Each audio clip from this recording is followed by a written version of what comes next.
investigation, for law enforcement, for the DA's office, all of which the jury is privy to, and appropriately so. But it's not the kind of conduct that is reached, criminalized by 161093. That doesn't mean that those were easy voicemails for the Carters to receive. They were easy conversations for Mr. Crane to endure. It means that they weren't actions or attempts by Mr. McIver that are prohibited by 161093. So to recap, count 5 survives the motion for directed verdict. Counts 6 and 7 do not. Mr. Stanley, anything you want to get on the record in light of that ruling? Something I want on the record, I want to digest a bit, and not much, but the ruling, and maybe at the end of the day I may have some observations which may inform the jury instruction issue, and maybe 1 or 2 other items that I want to get counsel from my counsel. Sure. Fair enough. Mr. Abate, and anyone else from the team, but you have been the primary voice for the motion for directed verdict. Okay. Just to make sure, Judge, because I understand the court's ruling, it does not, your ruling with respect to 6 and 7 do not prohibit the state from arguing that evidence. As consciousness of guilt or anything you might want to do, but as my ruling stands now, and Mr. Samuel may tell me something that causes me to revisit, and I change my mind about count 6 and 7. I don't think that's the focus of his comments if he makes it. But as it stands right now, you wouldn't be arguing that you've proved beyond a reasonable doubt that Mr. McIver is guilty of count 6 and 7 because they wouldn't be in front of the jury. That's correct.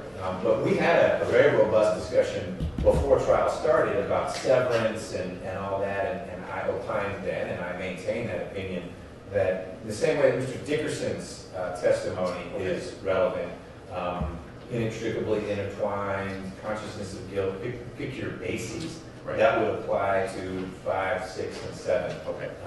5 remains in the case right now, so you'd be free to argue it either way. It's proof of these other things, and by the way, we proved count 5. Right. But the evidence that you have produced in support of those counts, I continue to believe is relevant to things you may choose to convince the jury of during closing. That being said, I'm digesting all this as well, and so when we revisit this, it may be that Mr. Samuel points to aspect X of Mr. Carter's testimony, sure, and I reflect on it and say, you know what, that's right, the only basis that ought to have come in would be in support of count 7, and no other reason, so don't talk about that in your closing. But right now, generically, I think that the evidence that the state introduced in support of those 3 counts, while perhaps not sufficient to allow 6 and 7 to continue, is nonetheless relevant to other things you want to appropriately argue in closing. I understand. Fair question.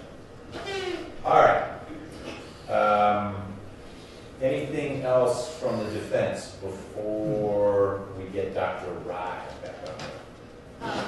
About what I talked Yes, about the emails, the Arcilla emails. Did we determine if the Arcilla emails were part of the record when Mr. Driscoll was testifying? Yes, Judge, we did determine that, and they were not part of the record. And I have the PowerPoint here that was displayed before the jury by Mr. Driscoll, and I will refer for the record, page 23.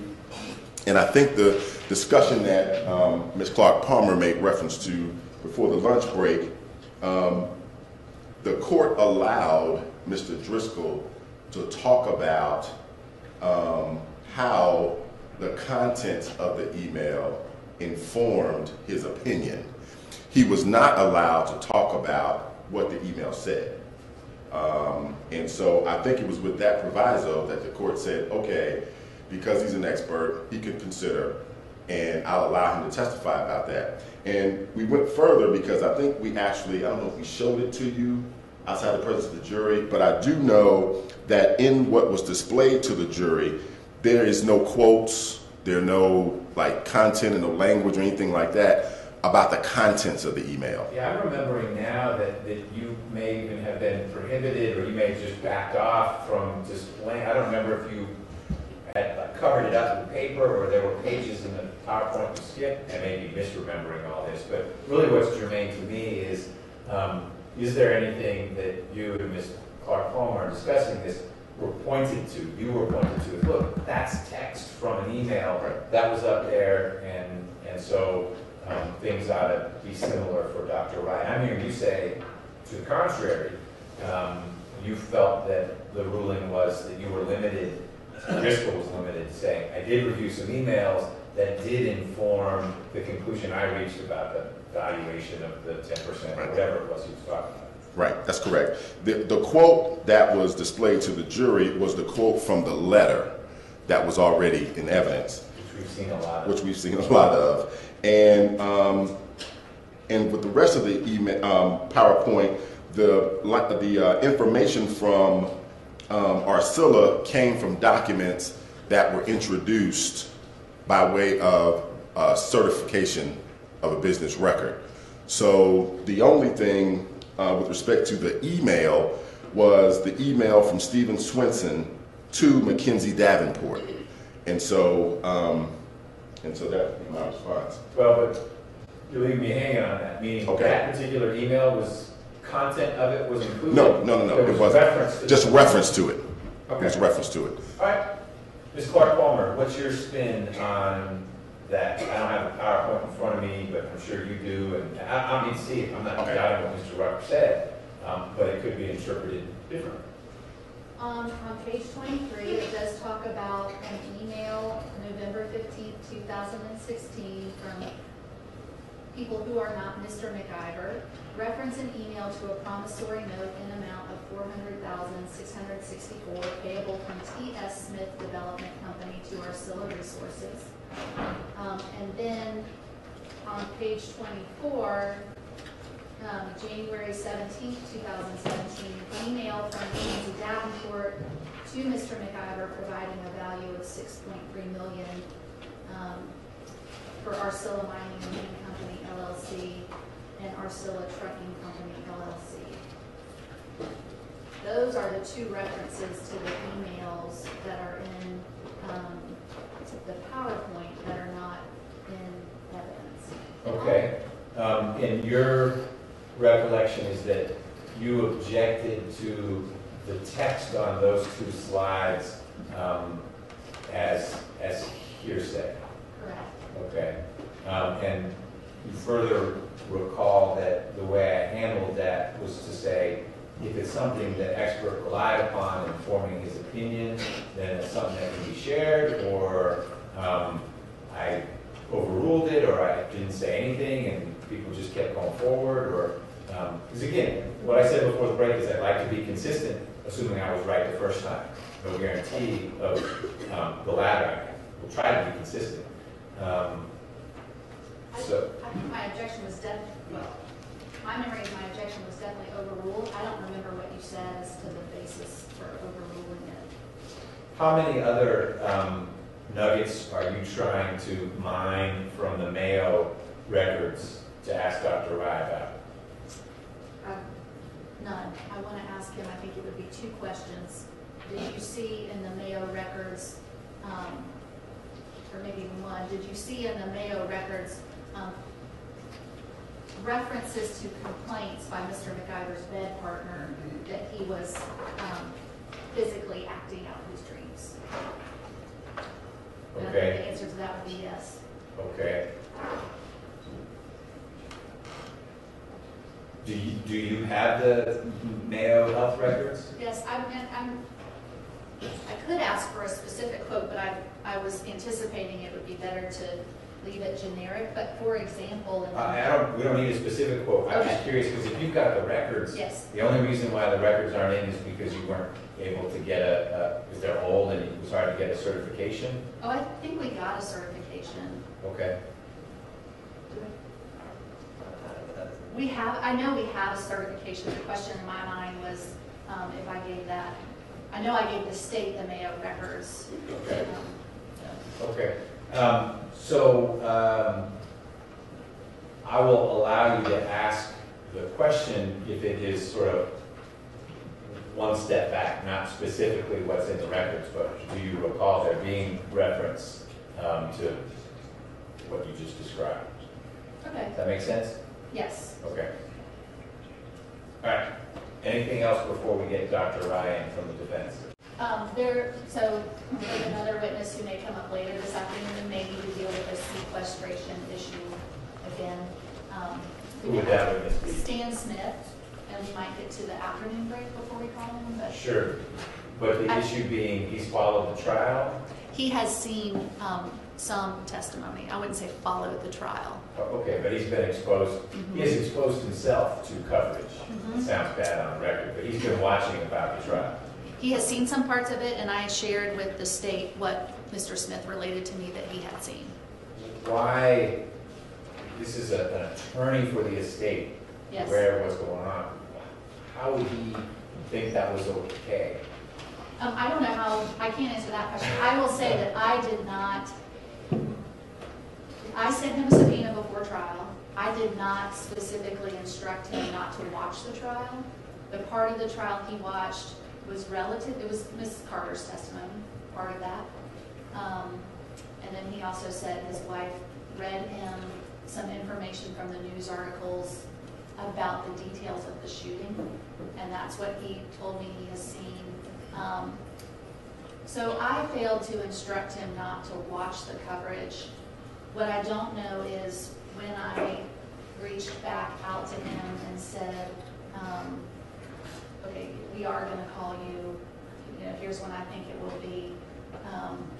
But in any event, I Okay, didn't well, instruct we him need to not find out watch it. what it is and Yeah. if that's a problem, the Yeah. parts that he recalls having followed. Yeah. Okay, but thank you for flagging that. Yes. Mr. Abate, anything else from the state before we get Dr. Rye back on the stage? Just, I guess, for some clarification, is your ruling about what can be said about what's in the Mayo records? I believe her question that she related to Your Honor was somewhere along the lines of I guess she said, or the records say that he was acting out his dreams. So what I understood, I should be clearer.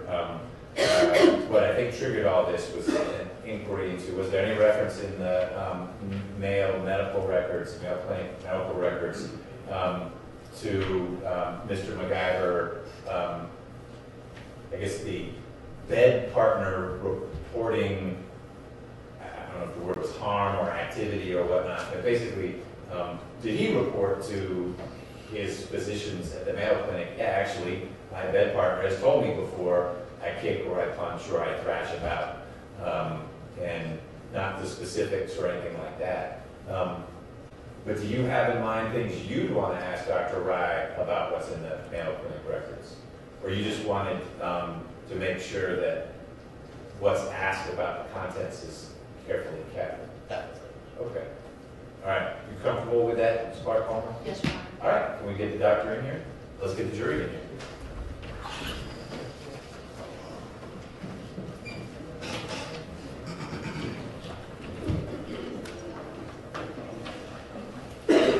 All rise for the jury.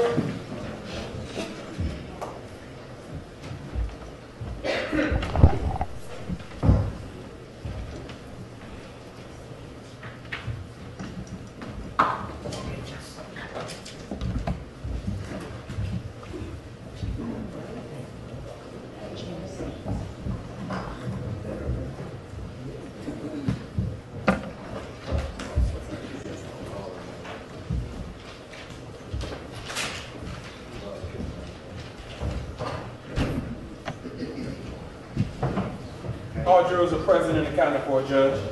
Thank you, Deputy Murphy. Dr. Rye, you can work your way back to the witness stand. The rest of you can be seated.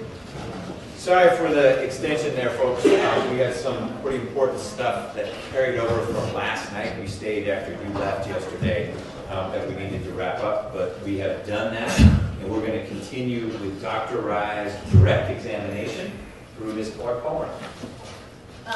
Dr. Wright, before we leave RBD, Yeah. one more question about that. in Mr. McIver's records from the Mayo Clinic that you reviewed, did you see references to his bed partner complaining that he was moving his arms and legs while dreaming? I believe so. All right, so now, right before the lunch break, we were switching, and you were telling the jury about how we wake up from sleep. Mm-hmm. And we talked about how it's, I think you said it's not an on-off switch, but more like a dimmer switch. Yeah. Okay. So now I want to ask you about confusional arousals. What are confusional arousals? So be moving in that transition from sleep to wake, and being confused, not oriented fully, maybe not remembering, and maybe performing partial behaviors that are not purposeful. Okay. Is that also some kind of sleep disorder? Well, it's included under the subsection of parasomnias. All right. And when do confusional arousals occur? Well, the prototypical cases, which are sort of what we generally focus on describing the best scenarios, for example, would be early after sleep when there's a high pressure to deep sleep or stage N3 sleep, and arousals occurring. The thought has sort of now focused on that these occur out of stage N3 sleep. So, for example, sleepwalking also as a confusional arousal. Generally think that's the typical situation. Okay. And what are some of the symptoms of confusional arousal? Well, before I get to that, are there any other kind of synonyms or terms that are used to describe a confusional arousal? In the previous version of the International Classification of Sleep Disorders that's listed specifically as the synonym is sleep inertia. The idea that if you sleep longer, sleep continues, or sleep drunkenness in all European language versions of sleep drunkenness, which exist. Okay. All right. So what are some of the symptoms or characteristics that somebody would manifest during a confusional arousal? Well, if you think about sleepwalking maybe being an extreme example or a subgroup of that, it would be getting up and performing some kind of a motor act or behavior, and if when you arouse from it is specifically, and you're aware that you're doing something, is variable. I mean, it can go on for quite some time, minutes as opposed to seconds. And then having amnesia, you don't have dream content. You don't remember, I was dreaming that I was doing something, because it didn't usually, arise from a dream. These are sort of events that occur from non-dream sleep. Okay. And when somebody is having or experiencing a confusional arousal, what can you tell us about their mental state as it relates to where they are and what they're doing? So it's not acute and you can't really remember it. So when the brain goes into deep sleep, it essentially is shutting off stimuli from the environment. So things that we would usually respond to normally when we're awake, like we touch or we see or we hear, the brain is basically putting a brake on that, getting to your consciousness. So that's essentially what deep sleep does best. So it shuts off this area of the thalamus, which is the doorway to sort of consciousness of a sensation or the environment.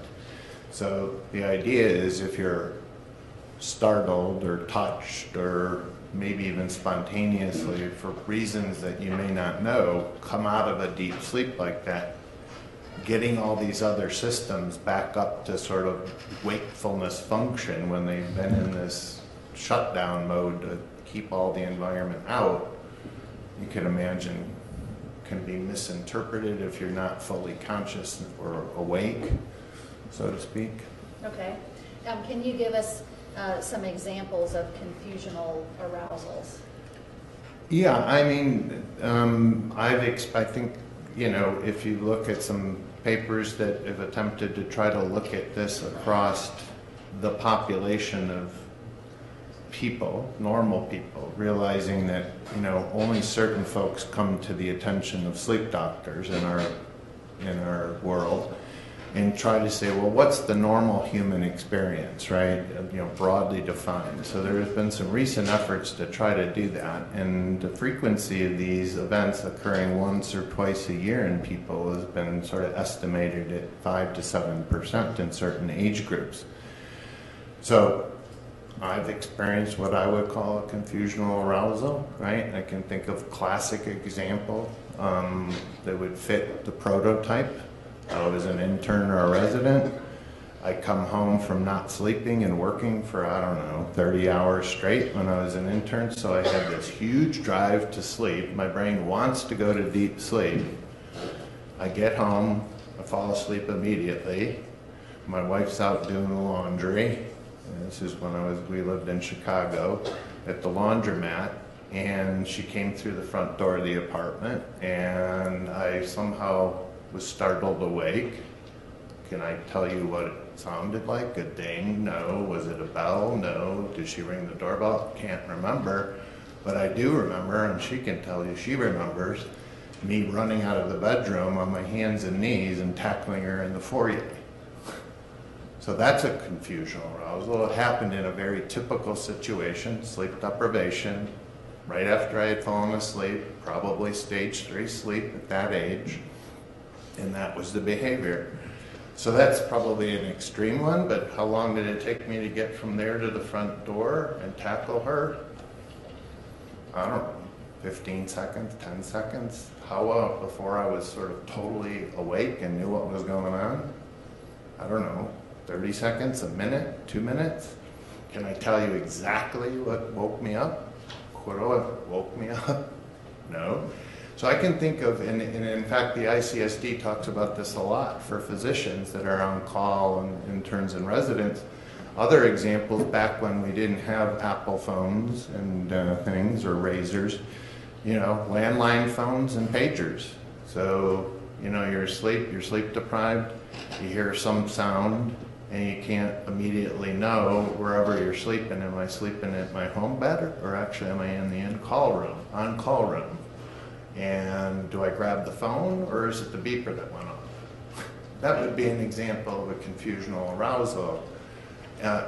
Is that person going to show up in a sleep clinic for assessment if it's sort of in this normal context? I guess if it happens 10 times a night, you do.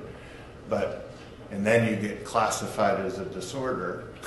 Okay. But it's part of sort of normal human behavior. My wife, recently we were driving back from Hilton Head. She's a sleepy person. She fell asleep in the passenger in the car.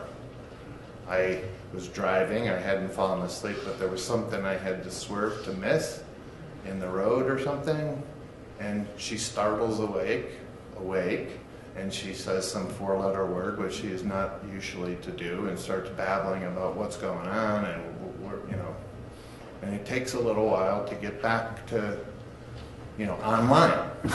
Okay. So was that a confusional arousal? Sure. All right. Would I define it that way? Sure. Did I have electrodes on her head and knew she was in stage 3 sleep like I'm supposed to? Okay. No, it's behavior. All right. You said something about the people that come to the sleep lab or choose to come to the sleep lab, and what did you mean by that? Well, again, it's a selection bias, right? There's all sorts of reasons some people get to clinic. You know, how much they're interested in seeing a doctor. Lots of people don't like to see doctors. I don't like to see doctors, right? The problem isn't bad enough that I need to get it attended to. You know, it's not interfering with my life enough that it matters. So, you know, when we look at diseases that are classified in books. They're always the patients that come to clinic. They aren't sort of somebody random person in the population, and they, You don't go out and stop people on the street and say, let me hook some electrodes up to your head and do a sleep study of you, do you? Well, There you go. only with their consent. Okay. But the people who come as patients to your sleep lab, Sure. are they seeking you out when they're coming as patients? Usually, or their primary care physician or some other physician specialist is recommended that they come and may gain some benefit from it, and we may find something and we may not. Is it fair to say that there are people in the population who have experienced confusional arousals and never go to a sleep clinic? Me. I'll give you an example. Okay. Just you or other people as well? Calls are speaking. Yeah, how would he know if they don't go to see him, Okay. other than himself? But we'll come back to that. I like the concreteness of that. All right, so tell us about confusional arousals. What do you look for when you're trying to determine whether someone has experienced a confusional arousal? Yeah, so there are no protocols to measure these that are standardized. Recently at Emory, for example, we came up with the idea, and we've started to some of my colleagues, but we just don't have the information yet. Again, this is a very nascent field. What is nascent? Well, just new field. Okay. Of really, people would love to have a blood test or some, as we referred to previously, a biomarker, and then we wouldn't have to argue about what is or what isn't. So for example, with REM behavior disorder, we say we rarely capture a behavior, as in the case we're discussing, of a dream enactment in the sleep lab. So what can you use as a proxy? So we discussed that before lunch. As for confusional arousals, we don't have that. We don't, it's then a clinical judgment, right? We don't have a biomarker, anything on a sleep study that says, oh, geez, you better start thinking about confusional arousals in this person. So one of the protocols we've thought about is, well, what increases the likelihood? Okay, sleep deprivation. So some people say, well, okay, we'll have the patient not sleep for a couple nights or sleep for only 3 or 4 hours, and then let's do a sleep study. Enhance the likelihood that we're going to see it. And then the other protocol some people have talked about is coming up with a standardized sensory stimulus to try to wake them up from some point in their sleep to see if they're confused. But that hasn't gone to prime time, hasn't been standardized, nobody's agreed upon it, right? So this would be considered research. Are there certain factors that make someone predisposed to experience a confusional arousal? So for all the parasomnias, but particularly, for confusional arousals, there's this concept in the ICSD essentially is that you have a predisposition to experience it. I think not that confusional arousals and sleepwalking is a specific parasomnia, but those occur, for example, you see those a lot more in children, right? And a lot of people probably here sort of can relate to that. And then as you get older, they kind of go away. That's the natural history of much of sleepwalking. But the idea is those tend to run in families, and there may be genetic contributions to, or the predisposition to have sleepwalking. Same idea for confusional arousals, less data. Then there's the concept of priming. Is there something on top of the predisposition that makes you more likely to express a confusional arousal? And then there's the trigger. So predisposition, priming, and then a trigger. All right, so let's talk about predisposition. In Mr. McIver's case, is there a factor, well,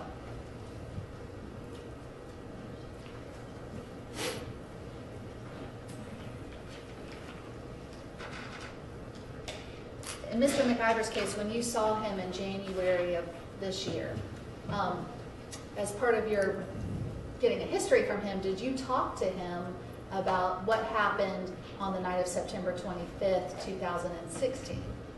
Yes. Okay. And did you ask him questions about what happened when his wife Diane was shot? Some. Okay. And did he relate to you, did he tell you what happened on that evening? Yes. Okay. And so in looking at Mr. McIver and whether he has any predisposing factors, does he, as it relates to confusional arousals? My interpretation would be yes. And what are those? Well, there was a recent population-based survey that got a lot of press. It was published in the flagship journal Neurology, trying to estimate how common these things are in the population at large, not ones in sleep clinic, how many people have these, and what might predict them or what do they associate with. It was a telephone survey. The telephone survey was sort of backed up in terms of its legitimacy by face-to-face interview. So how accurate is a telephone survey in making a diagnosis? Obviously, the gold standard is face-to-face or a specialist. So it's about 70-75% accurate for most purposes. And so confusion, they look for things that might help predict or are associated with it. You can imagine, for example, what if it turns out we find out some common medication that everybody takes might be causing this, might be some knowledge that might be useful to share. So in that study, they found that people more likely to be sleepy, report perceiving that they are sleepy, were more likely by several fold of experiencing a confusional arousal compared to somebody who wasn't reporting sleepiness. Okay. And what was clear from reading through the Mayo Clinic Jacksonville records, also personally interviewing or speaking with Mr. McIver, was this statement that still sticks in my head because other patients have said the same thing to me. I've always been somebody who likes to take a nap, end quote. Okay. And that was consistent from 03, 04 up to the time I saw him. And like I said, there's other people that have used that phrase, and that's why it stuck. Okay. The study that you were just telling us about, just give the jury an idea. Is this a study where like 5 or 10 people were interviewed? I think it was like 19,000 or 39. It was a big number, tens of thousands of people.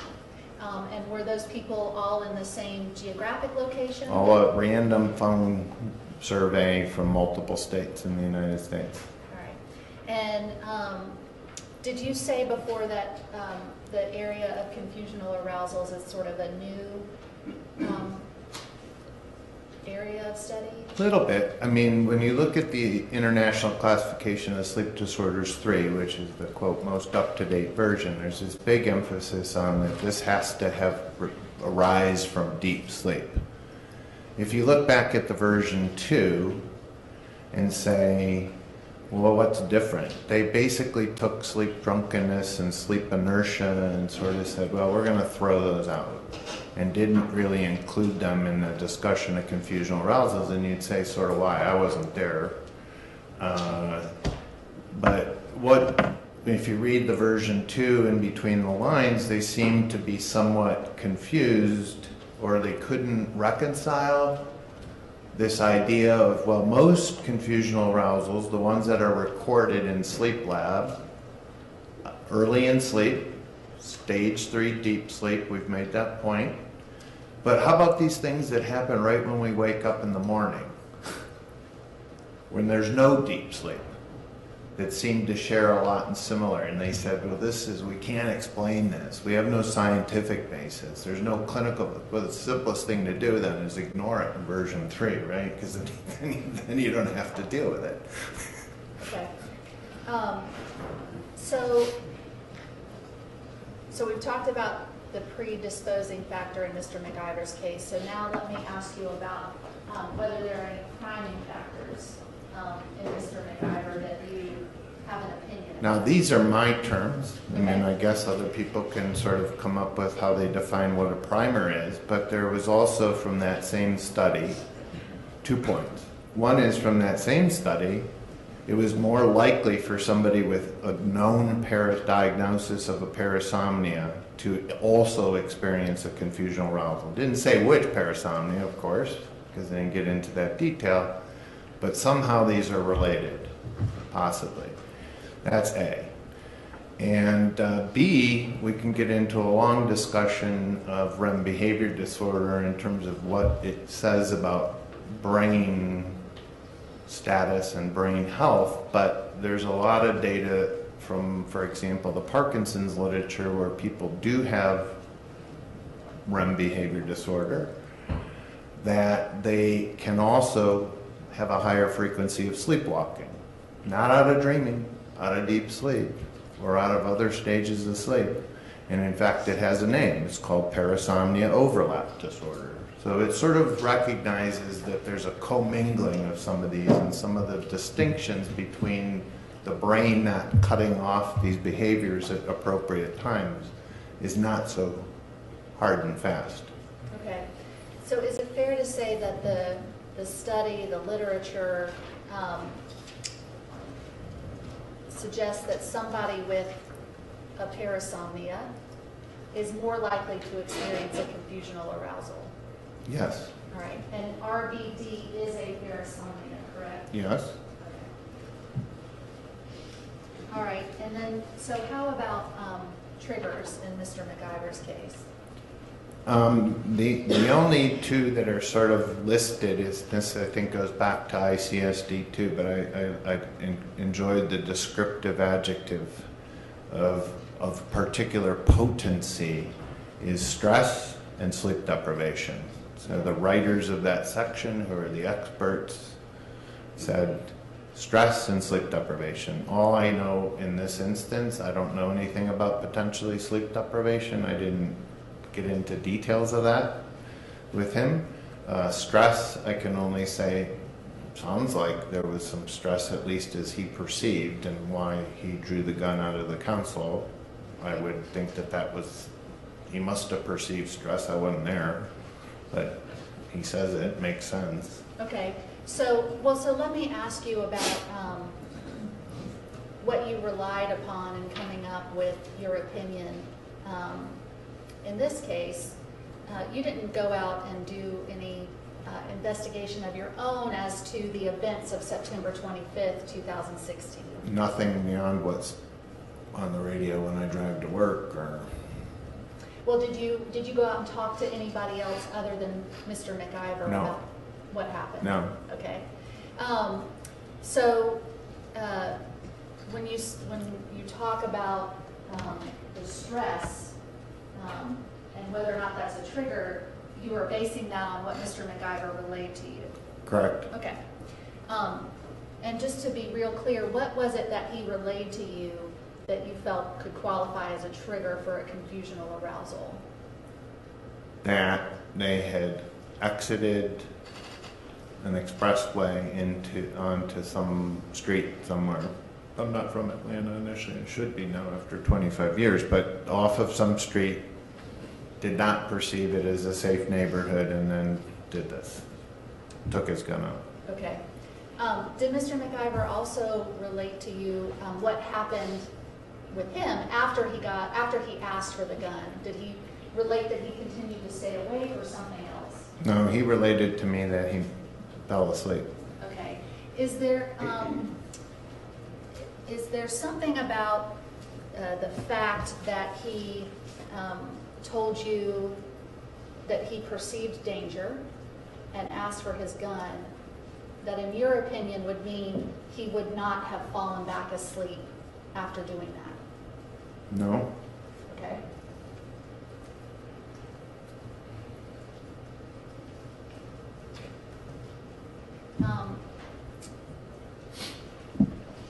Is it possible for somebody to experience something stressful to them and yet still fall asleep very close in time to experiencing that stress?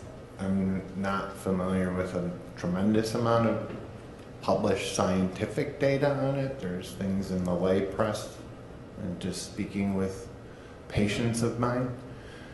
So we see a lot of college students who sleep too much. And one of the terms they use frequently when you take histories from them is that I've got to go take a stress nap. Got me curious as to what that was. Not a scientific term, but certainly if you Google it, you'll find it. And talking to the patients, they seem to do this. These are college students. Well, is there anything, I guess what I'm trying to ask, maybe not very well, but is there anything medically that you know that would prevent somebody from falling back asleep after perceiving some kind of danger?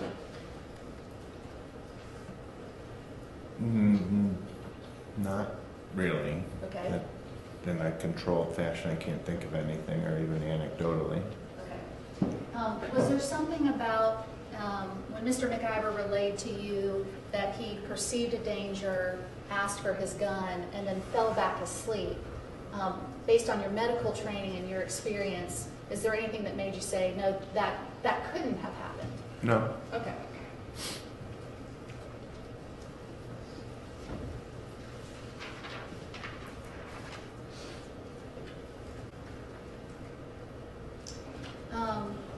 Is there a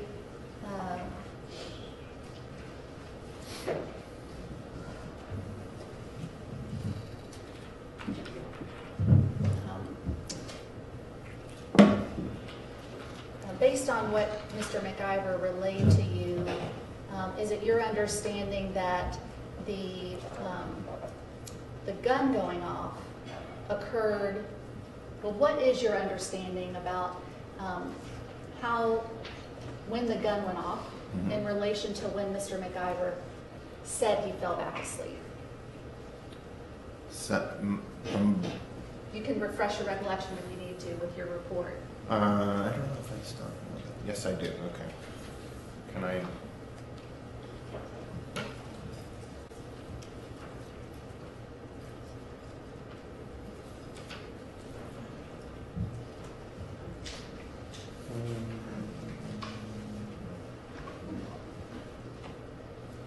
Yeah, so after the gun came out, in terms of what he told me, that they continued to drive and negotiated changing where they were located, and he fell asleep at some point before they got over near wherever, I think it was near the botanical gardens or something, and next thing remembering, this bang or feeling a bump or something. That's not in my report, but. Did he relay to you that it was the amount of time, maybe sort of how many minutes it was after he asked for the gun and fell back asleep and then the gun going off? I'm not sure he said specifically time. I was just sort of getting it from his description to me and the distance, and I sort of estimated 4 or 5 minutes maybe. Okay. Is there anything about the fact that Mr. McIver would have been, or said he was asleep for that distance from when he asked for the gun, up to around the botanical gardens? Is there anything about that duration of time that means he could not have experienced a confusional arousal when the gun did go off?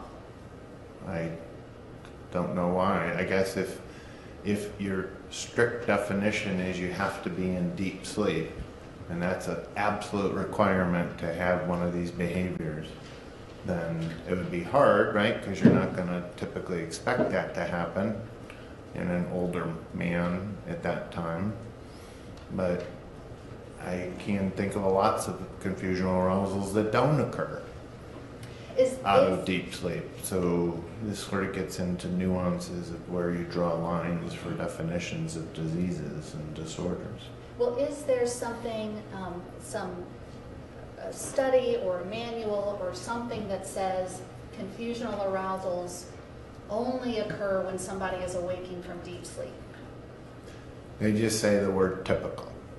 And Okay. I think I've emphasized that previously, that that's the prototype, but doesn't exclude it. Okay. Doesn't exclude it, and when we talk about the typical, the prototype, is that the typical prototype for a 70-year-old man? That's a typical prototype that I've tried to emphasize for the people that eventually get through the door at a clinic and have a sleep study. So what it is for a 72-year-old, and we don't understand a lot about sleep apnea after 72, because none of the studies sampled those patients. So all medical practice about sleep apnea is based on a limited data pool based on age. So this isn't any different than that in terms of trying to, pigeonhole things into absolutes.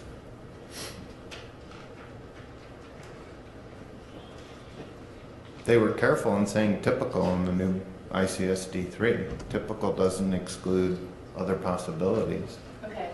And in the behavior that you observed in Mr. McIver when he was in the sleep lab, is there anything about that behavior that you observed in the sleep lab that informs your opinion about whether he could have been able to fall asleep in a short period of time? I just would reiterate that he fell asleep in 2 minutes when he came to the lab and got accustomed and had all the electrodes put on him in a different environment, which I think is pretty quick. And then this nap the next afternoon when he fell asleep in 5 minutes. Those are narcolepsy range. I mean, if you did it every time you had a nap. And this is part of the challenge of capturing things, right? Does somebody have to do it 5 naps out of 5, or does that make it any worse if you do it 4 out of 5? I mean, all of us have been probably transiently sleepy at one time where we fell asleep in a place that we didn't want to fall asleep in. Okay. Does that mean it's a problem that I show up in a doctor's office? At some point it probably becomes that, but it doesn't necessarily have to.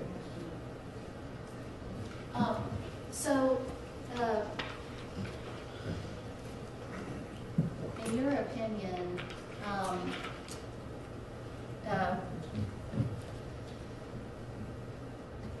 what Mr. McIver relayed to you about falling asleep and then being awakened when the gun went off, is that consistent or inconsistent with a confusional arousal? I think it's one explanation. It's consistent. Okay. And is your opinion based solely on what Mr. McIver told you?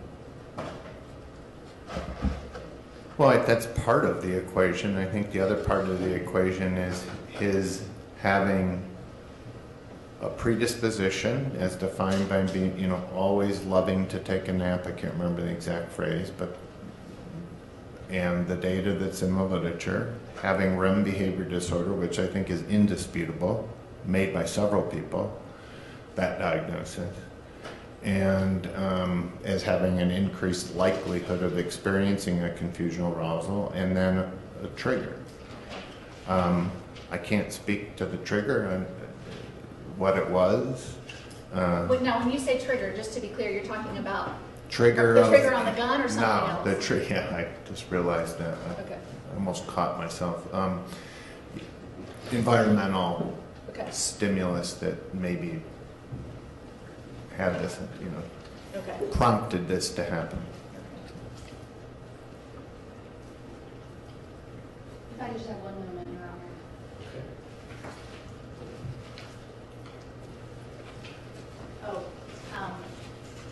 Let me put a little more fine a point on it. Is there anything about pulling a trigger on a gun that is inconsistent with having a confusional arousal? I don't think so.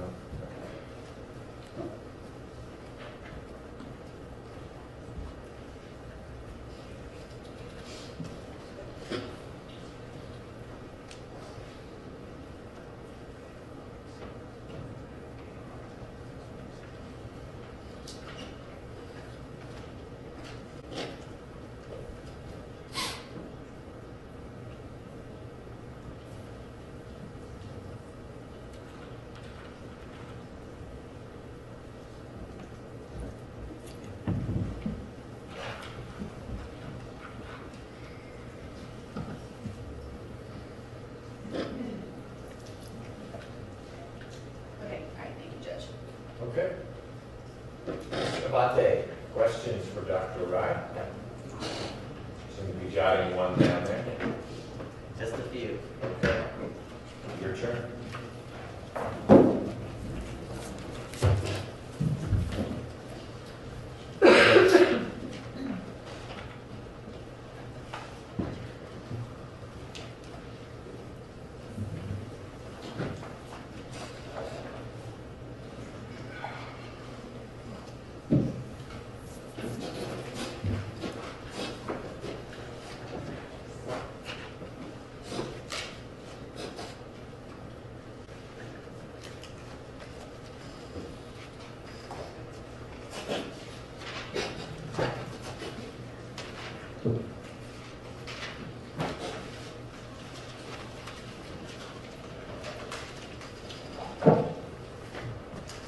Sorry about that.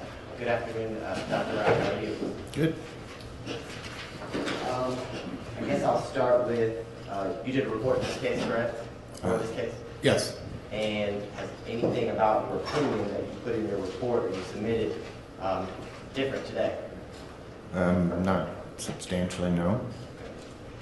When you say not substantially, what has changed? I mean, I've gained knowledge from reading more of the literature in preparation for this, so I don't think it changes my opinion. Okay, so I guess the better question is, I guess based on the additional things that you've read since, I guess, authoring your report, has your bottom line or your conclusions, have they changed? No. Okay. Now, if, correct me if I'm wrong, but your conclusions in your report were that the defendant, at the time that he shot his wife, was suffering from a confusional arousal, correct? I interpreted that event, plus several other events he related to me, as together being consistent with confusional arousals, experiencing confusional arousals. Okay. So your conclusion was the defendant was suffering from a confusional arousal at the time that his wife was shot, right? As one possible explanation, given all the other factors that put him at risk for having confusional arousals. I mean, I wasn't there, I can't say exactly what happened. It's not based on a single event, no. Okay. Well, I guess the better question would be, what was your determination based on all the factors that you, I guess, looked at, analyzed? What was your conclusion that the defendant was suffering when he shot his wife? Well, he has REM behavior disorder, and he does have confusional arousals. Whether that is what happened at that point in time or not, I'm just saying it was consistent with that being an explanation. Okay. So you said he has REM behavior disorder, correct? Mm-hmm. So is it your opinion that on the evening that he was in that vehicle and his wife was shot, based on all the information that you've reviewed, that he was suffering from REM behavior disorder or he was suffering from a confusional arousal? Either one could explain it. I don't think REM behavior disorder is a likely explanation, but So either one could explain it, but you don't think REM behavior disorder is a likely explanation?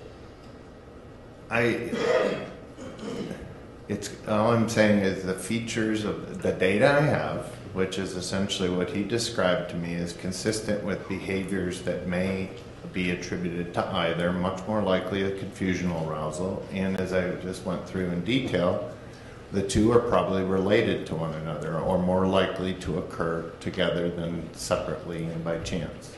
And let's talk about that as you brought that up. The article that you based that conclusion on, at least in your report, it doesn't say that if you have REM behavioral disorder, that you are more likely or the chances are greater. You're absolutely correct. It doesn't distinguish between different types of parasomnias, the 5 or 6, in predicting confusional arousal. And I appreciate you anticipating the whole question, but just so the court reporter can get it, we could talk one at a time. Okay. So it's, I guess I'm hearing you correctly, it's any parasomnia could increase your chances or likelihood of having a confusional arousal episode. Based on that study of 20,000 some patients or subjects, not patients. And yes. Those subjects or those patients,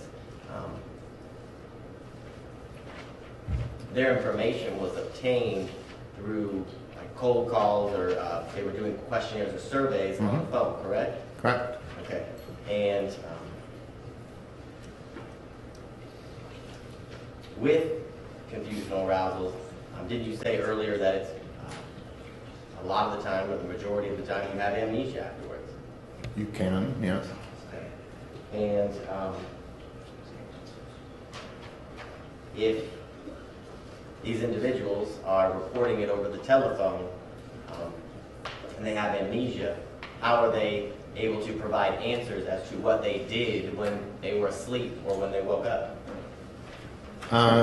Eventually people do, like I said, these can last tens of seconds before they become fully alert, and then they realize they may have, the reason they know retrospectively is because they realize that they performed a behavior that they can't exactly remember that they did. So people may find their pepper shaker in the freezer and wonder how it got there.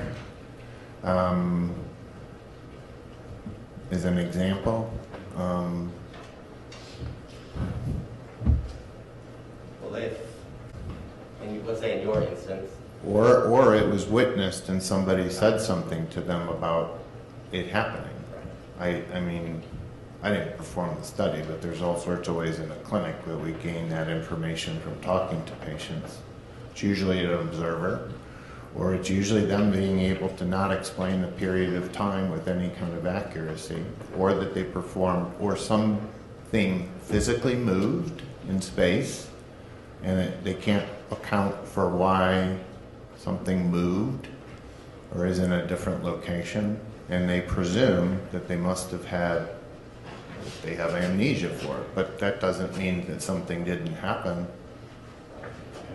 So is it fair to say that in a lot of these,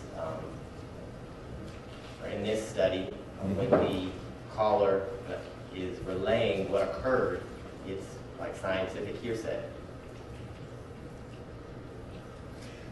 I'm not sure I would go that far. I think the reason that it was done and published where it was published and peer reviewed is in a journal that I was on the editorial board for some time, is that the telephone survey has been validated. It's not the only study that has used that technology. And validated means they've looked at how accurate the diagnoses are based on the questions they ask and what they get as answers versus a face-to-face gold standard clinical diagnosis by a board-certified physician. And the agreements are in the 70 to 80% range for most diagnoses, whether by a psychiatrist or neurologist or whatever, depending on the disease of interest. So there's numerous studies like that. And I appreciate that, but I think my question was, is in that study, the way that the researchers were able to get that information was because the caller was relaying something that somebody else told them, correct? The caller was relaying to them. The patient. Was relaying to the caller. The patient was relaying to the automated service or the automated right. system where they're punching something in, right. something that somebody else had told them they had. Well, either that or something that they couldn't explain, and it could be part of what an observer saw, or that they realized that there was a lost period of time and they couldn't explain something. So one of those two things. So it's a yes, and it could be other things, correct? Yeah.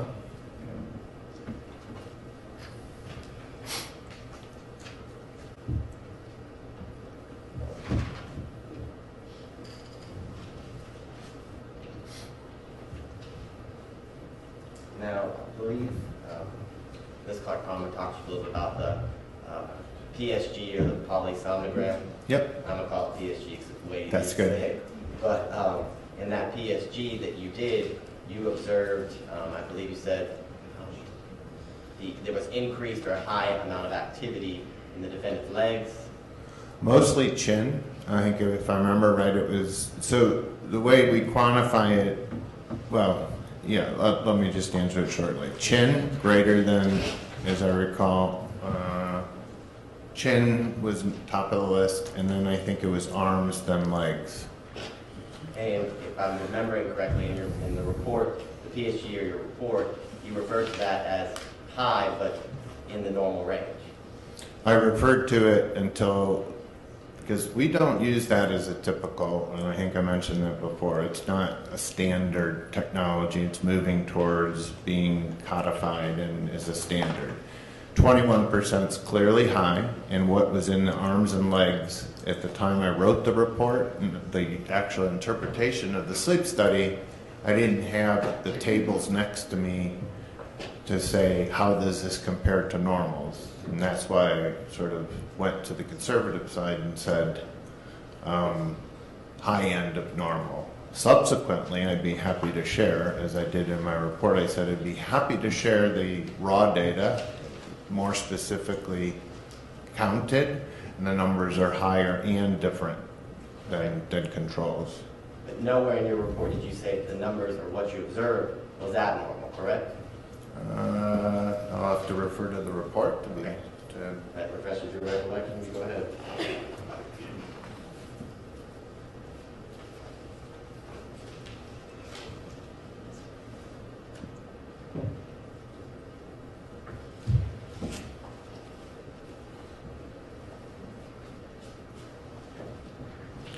So what I wrote, and here's the sentence, there was elevated phasic and tonic electromyographic activity, which means muscle twitching, in the last dream sleep period of the night.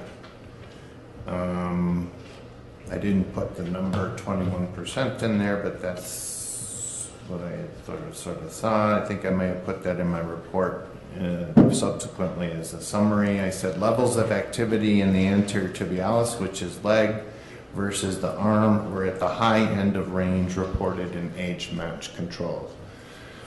That was my interpretation before getting tables from the literature that were generated mostly from our work, actually, to know that to be more specific, and they are higher. They're higher, but than age-matched controls. But not abnormal. You didn't put abnormal in your report, correct? Yeah, they're higher than age-matched controls. I mean, I don't know why we have to call that abnormal versus, it's different than normal people that don't have a complaint of acting out their dreams, okay, that are the same age. Now, can you tell the jury and all of us what's the difference between just arousal and confusional arousal? Well, by definition, the confusional arousal includes this amnestic component, performing behaviors within or at the end of sleep that are not, that are not purposeful or semi-purposeful, with very little memory from it. I gave some examples of myself, and we can do others. You did. And going back to this level of, you said it's the high end of normal of his activity, how long was he asleep, Mr. McIver was asleep, before he reached those high end Yeah, so this is, just because, and we've actually had another paper just accepted for press to sort of make this more usable to the corner sleep lab on the mall. In terms of quantification, how can we make it simpler so people can use the metric? So it is here, we just say you have different REM periods through the night, and we said if we just sample that last one and count it by hand, because we don't have an automated way of doing it yet, to you or somebody not as familiar or interested in it, and how good is it at discriminating if we only have to have you look at that last REM period? So the answer to your question is we looked at his last of 4 REM periods to derive that number. What was the number though? The number of events in 2-second microepics. So sleep is scored, you have 30 seconds, and you say, what's the predominant state of the brain for this 30 seconds? Awake, stage 1 sleep, stage 2 sleep, stage 3 sleep, or dream. Okay. So we say, okay, that 30 seconds is dreaming. I want to see how much of that dream period has this state of time. Okay, and every 2 seconds we say yes, no, yes, no, yes, no. And so for 2,000 of these 2-second microepics that don't. So that's the biomarker. Other people are also doing this. It's not just us. It appears we're having some sort of disconnect, so I apologize. Okay. My question is how long did it take for him to how long was he asleep before he got to those levels? What's the number? Was it 10 minutes? 5.5 hours. 5.5 hours. 5 hours, 5.5. So you saw this high level of activity in the chin or wherever the legs, the arms, after 5.5 hours of sleep. Yes, it's probably in all of them. I'd have to go back and hand count them, from the first period, which occurred 60 minutes after. But as I said, we're trying to make it more usable for everybody, so we focus on that last period at 5 hours. Okay. And it wasn't 2 minutes, correct? No. Wasn't 5 minutes, correct? Nope. Wasn't 15 minutes? Nope. It was 5.5 hours. Correct. Now, you spoke a little bit about on direct some of the factors that you use to diagnose this confusional arousal. I think one of them you said was a predisposition, right? Well, you don't use it to diagnose it. These are factors that are the construct of how to kind of think about it when you're getting a history or if you're going to make an intervention or trying to understand it. Well, you can tell me if I'm wrong, but isn't it correct that you're using these predisposition or these factors to determine if they're suffering from confusional arousal, correct? Using it as something in support. What we do as physicians is we take a bunch of factors, typically, that are in favor of a diagnosis and a bunch of factors that are not in favor of a diagnosis, and they're never usually absolute all in one corner or all in the other corner, and given the weight of evidence, we think we make a likelihood, and that likelihood will influence whether we treat or not treat, maybe the selection of treatment and all the risks that come with it. Okay, and that was a very long answer, but my question is those factors, you use those to determine if it's a likelihood they have something or the likelihood they don't. Is that what I heard you say? Yeah. So you Part use of it. those factors to make a diagnosis or not make a diagnosis? To help as factors to influence, based on the scientific literature, to help in supporting or negating a diagnosis. So Yes. you use those factors coupled with the literature to make your diagnosis, correct? And a history from the patient, and a sleep study, and Isn't a history of the patient part of the predisposition? yes. Okay. So a factor of whether you're predisposed or not is if you have a family history of confusional arousal or some other parasomnia. Correct. And in Mr. McIver's case, was that present? No family history. So there was no predisposition on Mr. McIver's part. This gets, as I alluded to, with what you consider a predisposition versus priming. If predisposition means genetic, no, we don't have a family history, as you said.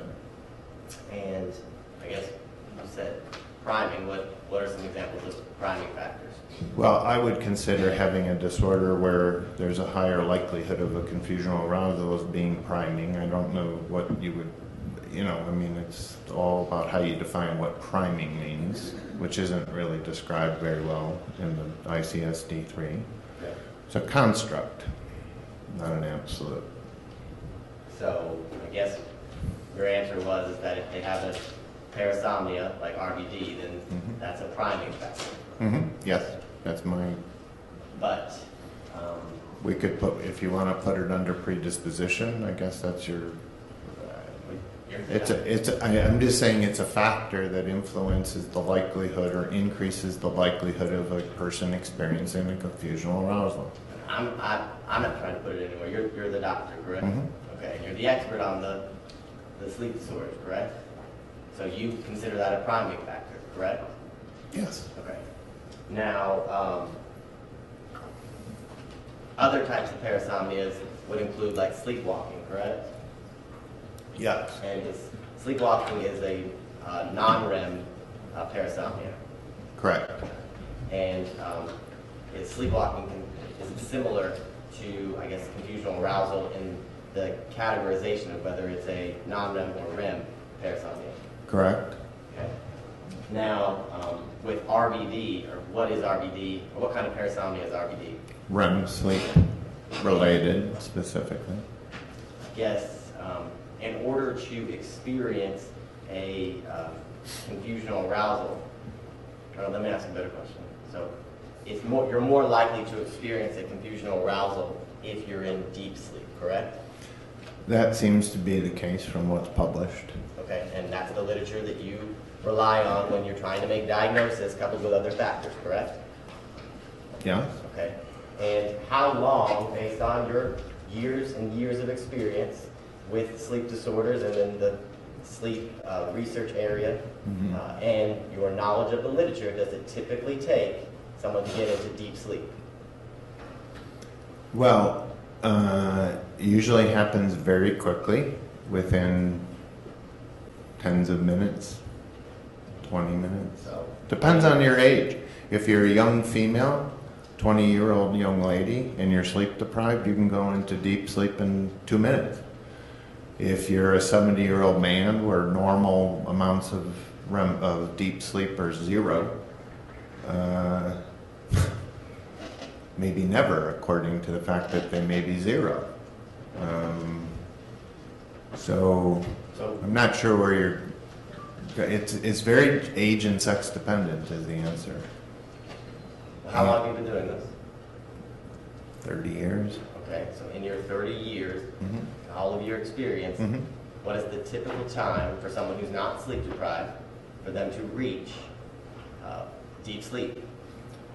It varies, but like I said, age and sex is going to make a difference. It can be 20 minutes, it can be immediately, or fairly immediately. You can see it on daytime naps occasionally. In your industry, do you do averages?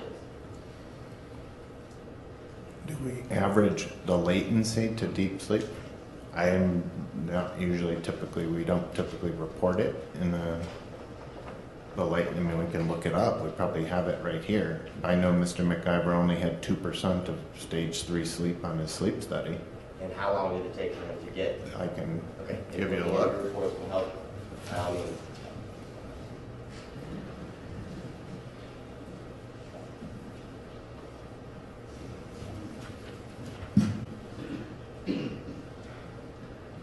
So about 35 minutes. So in your study, it took 35 minutes for Mr. McIver to get to deep sleep. That's what's on here, yes. Well, is it on here, or is that what you found? No, that's what we found. It's on his report.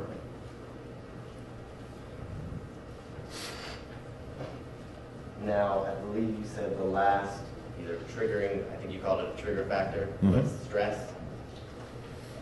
Is that a priming factor?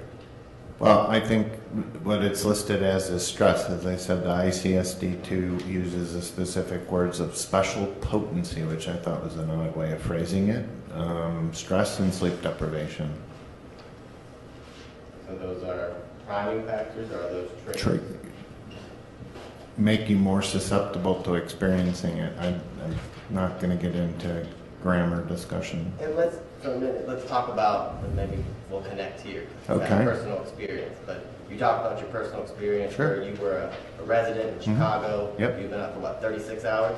A lot, yep. Well, did you say how direct? They're about 36 hours? I said it may have been 30 hours. Yeah, a lot of sleep deprivation. Okay. So I'm going to be primed to go right into deep sleep when I fall asleep.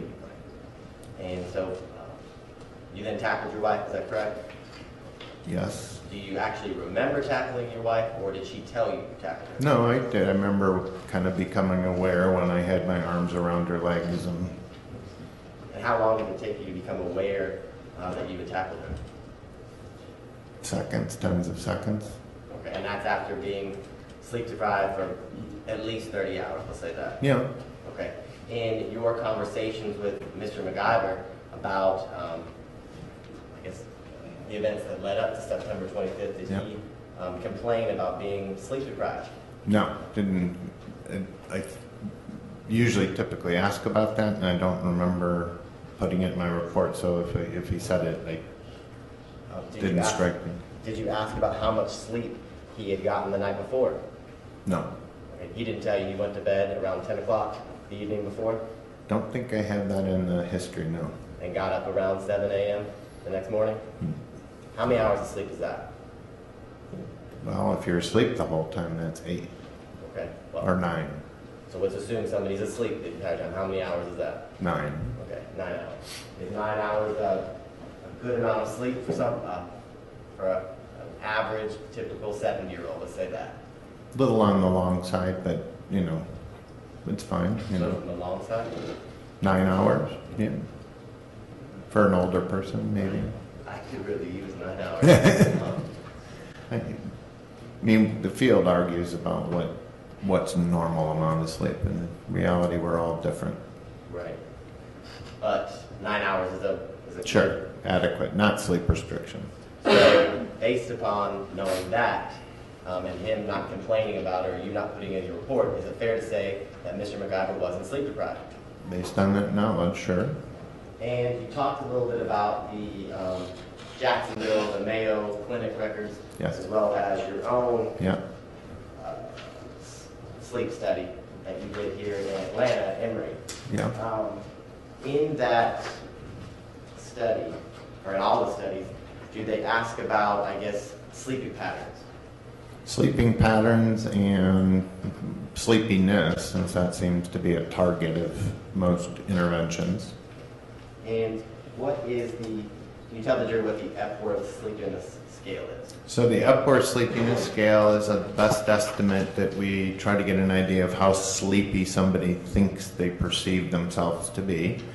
And it's 8 situations. So it's, do you have a 1 to 3 chance, 0, 1, 2, 3 chance of falling asleep at a red light driving, or watching television, or in conversation. So there's 8 questions, 3 points apiece. Being the sleepiest you can be would be 24 out of 24. Okay.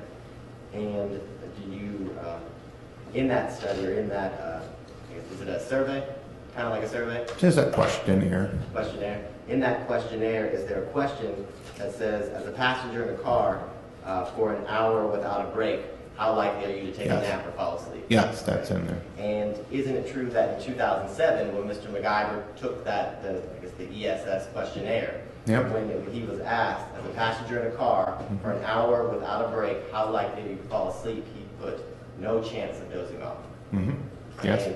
And the second question that's asked, in a car while stopped for a few minutes in traffic, what is the likelihood that you'll fall asleep? And his answer was, no chance of dozing. Is that correct? Yes. And then again, when asked in 2009, the last time he had been, I guess, observed or had a sleep study done in Jacksonville, he was asked those same questions. Mm-hmm. And in 2009, to the question, as a passenger in a car for an hour without a break, how likely are you to fall asleep? It was a slight chance of dozing off. Do you recall that? Not specifically, but it's fine. I don't disagree with you. You did review the Jacksonville records, correct? Yes. And in that 2009 questionnaire, he was also asked in a car while stopped for a few minutes in traffic, how likely are you to doze off? And he said, no chance of dozing off. You recall that? Yes. Yes, that sounds correct. Yes. And in your 2000, when you did your study or this questionnaire in 2018, did you ask him the same questions? Yes. And in your, when you were asked, do you recall what his answer was? I know his Epworth score was 12 total. What does that mean?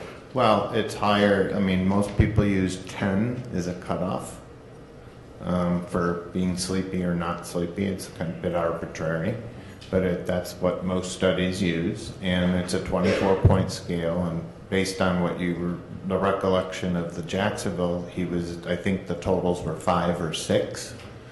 And the one done at Emory, it was a 12, which would be over 10. So maybe a little more sleepiness. Certainly maybe a more compared to 7 or 8 years ago. I don't recall specifically how he answered each item on that. I've got a really good memory, but not that good. Well, does it sound familiar that he would have answered that he had an increased chance of dozing off to the first question about an hour or more of driving activity? Wouldn't surprise me. Do we have to get to 12 somehow? So there's 8 questions, so that's 1.5 per if it's an equal opportunity for sleepiness. And after, I guess, he was seen in 2009 for his sleep issues. He went almost 9 years without being seen for his sleep problems, correct? Correct. And you, in 2008, January of 2018, when you did your study and I guess observed him, asked him questions, got his family history, this was at least 16 months after he had shot his wife in September 2016, correct? Correct. Okay. So his answer, it's fair to say he had answered the questions from the ESS questionnaire multiple times, correct? Correct. And in all of those occasions, it was either no chance or very slim chance that he would fall asleep in a car if driving for an hour. Correct. And if he was sitting in traffic, almost no chance he's falling asleep. Correct. Okay. But 16 months later, after he shot his wife, he tells you that the chance of him falling asleep while driving in a car, it's increased, right? Correct. Correct. Compared to something 8 years ago or 9 years ago. And after shooting his wife. If that happened in between, which it did, yes. Well, do you know if it happened in between or not? Yeah, it happened in between, based on the time course. Based on what the defendant told you, correct? Yes. Now, this diagnosis or this likelihood that the defendant has confusional arousal or he suffered from a confusional arousal episode, this is the first time that the defendant has been diagnosed with this, correct? Correct. When he was seen in 2004 through 2009 at the Mayo Clinic in Jacksonville, no one had ever diagnosed him with any sort of confusional arousal, correct? Correct. The only thing he had been diagnosed with is RBD or REM behavioral disorder, correct? Correct. Now, we got through this a little bit, but I want to focus on a specific area. In order to have, or to be in a REM behavioral disorder episode, you actually have to be in REM sleep, correct? Correct. And how long does it typically take a person to get into REM sleep? Again, variable by age, medication, and sex, but typically 60 to 90 minutes from sleep onset. So about an hour to an hour and a half. Correct. Someone would reach REM sleep. During the night. And during the day, we don't usually see it on a nap. And you talked a little bit about the nighttime sleep study you did with Mr. McIver. Yeah. How long, when you were observing him and looking through all his records, did it take him to get to REM sleep? 64 minutes. 64 minutes. Okay. So over an hour. 64 minutes. 4 more than an hour. You're making this difficult. 64 minutes is more than an hour, correct? Yes. Okay. Now,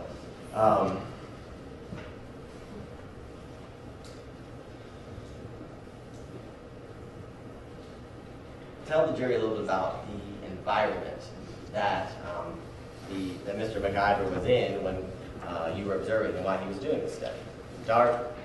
Yeah, rooms are probably, they're kind of like a smaller sized hotel room, private, with a bathroom in them, Wi-Fi, DirecTV. All the extras. You all want to come. But not a sleep number bed, though. You may get a lot of customers after this. Okay, so it's a pretty comfortable environment. Yeah, I think so. Okay. And he's got a pillow, he's sleeping on a bed. Okay. Mm-hmm.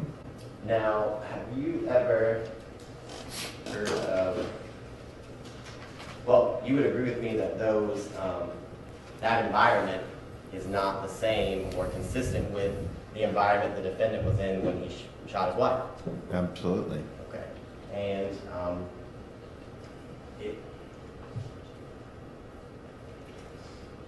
so the study that was done was inconsistent with the environment in which this either confusional arousal or REM behavior disorder occurred in the car, correct? Correct. And have you ever heard of a study, or it's a test, it's called maintenance of wakeful test? Yes. Can you tell, what is that? So, if we ask people, it's how well you can stay awake. So, so when we do the other test that I spoke about earlier, we're asking people to fall asleep, which isn't really sort of a very practical extension to what the real life scenario is, because the real life scenario is we want to see how able you are to stay awake to perform functions. And so it asks a different question and is performed differently. Similar, you have a sleep study usually, and then the next day you are put in a dark room, seated, or in different situations in different labs, but the lights are turned off and you're instructed to try to stay awake. And they have no environmental stimuli, so it sort of measures your alertness level. It turns out to be much more sensitive to drug effects, for example, and it's what the FAA requires pilots who have sleep disorders to go through, because that's a more salient question. Can you stay awake to operate an airplane, not whether you can turn a light switch off and fall asleep at our request. Okay, so we got that it's dark. Are you laying down or are you seated? People do them either way, mostly laying down. Okay, but they can't be done seated? Some are done seated. Okay. And so if it's dark, you're seated, and you're trying to stay awake. Correct. So wouldn't that have been was that test done with Mr. McIver? Wasn't done. Wouldn't that have been an environment that was more like the environment he was experiencing on September 25th of 2016? Closer than the MSLT. Okay. And is it also closer than the PSG value of observation? Yeah. I mean, there's different things you learn from different tests, so it's kind of hard to... But that test wasn't done, correct? Correct. And that test is, in your words, is more consistent or like the environment he was in on September 25th of 2016. It's more like the environment. Again, it gets to asking and potentially trying to answer a different question. Well, I guess let's answer my question, and if I come... I answered your question, and I'm just... Maybe I will ask the question you're hinting at. Okay. I'm breathless. You're waiting on pins and needles, I got it. So, now, we talked a little bit about typically with a confusional arousal or when somebody's experiencing it, they're in deep sleep. So, Mr. McIver, you said, explained to you, I guess, the events that occurred that he could remember, even though you're supposed to have amnesia. that he could remember about what happened when they exited off of the, I guess, expressway, correct? A little. I didn't go into any great detail other than pretty much what I related, that they came off of the interstate, off of an exit, came to a stoplight. That I heard about, sensed danger, took that component. Did he tell you, I guess, what woke him up as he got off the interstate? I think it's a bump, I think is what I have on my recorder. It was startled awake. I could have to look at it, refer to it specifically. You can. I think I have the,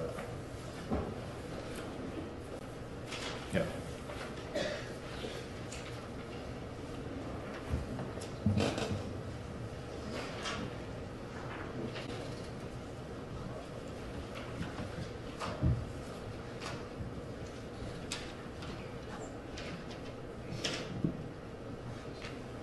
So I didn't say anything about a bump. It just says he noted to me being, quote, startled awake from sleep, end quote, as he sat in the back seat of a car. Nothing about what that potential trigger may have been, or a provoking factor to keep it in the P's. Okay, so he didn't tell you that the slight downward slope of getting off the exit is what awoke Mr. McIver? No. Okay. Now, did he tell you, or do you know, how long he was asleep prior to being awakened or woke, getting off the exit? No, I just sort of kind of calculated it based on the distances that I'm familiar with, that it must have been 3 or 4 minutes, maybe. Okay, I'm talking about before he woke up the first time. So No. okay, so he didn't tell you that he was coming from Longhorns in Conyers, No. and that it takes about between 30 and 45 minutes to get from Conyers to Atlanta. He didn't tell you that? No. Okay. So is he more likely to be in deep sleep after riding in a car for about 30 to 40 minutes than 2 to 3 minutes? Based on the research? Yes, sure. Okay. But to your knowledge and what you've been told by the defendant, he didn't have a confusional arousal when he was awoken the first time getting off the exit. Didn't hear anything in the story other than some lack of, detail in terms of a lot of people will elaborate much further, for example. What do you mean by that? Well, what you did immediately after waking up, more specifics. I mean, when I spoke to him about other like events which led to the confusional arousals, he talked about taking naps on weekends frequently and being startled awake, and I tried to get to specifics about, well, what do you remember about these being startled awake when you take naps? That's what we were trying to do in the sleep lab, as opposed to the MWT, is trying to recapitulate napping, which is where the behavior arose from, so less interested in staying awake to get to that point. But also very ill-defined detail about the specifics of these startling from naps on weekends. Didn't nap at work because he didn't want to leave an impression upon his colleagues and coworkers of being a nappable person. But couldn't get a lot of detail about, well, what startled you? What do you remember about being awake? Obviously having an observer there would have been ideal. Okay. At those weekend naps. All right. I get that. Mm-hmm. But so what I think I'm hearing is that when you asked him for more details about about the nap he took on September 25th of 2016, he would pivot to the naps he'd take on the weekends. No, it was subsequent to that. No, not side by side in sequence, serial discussion. No. Okay. So And you're and look, can I ask you a question?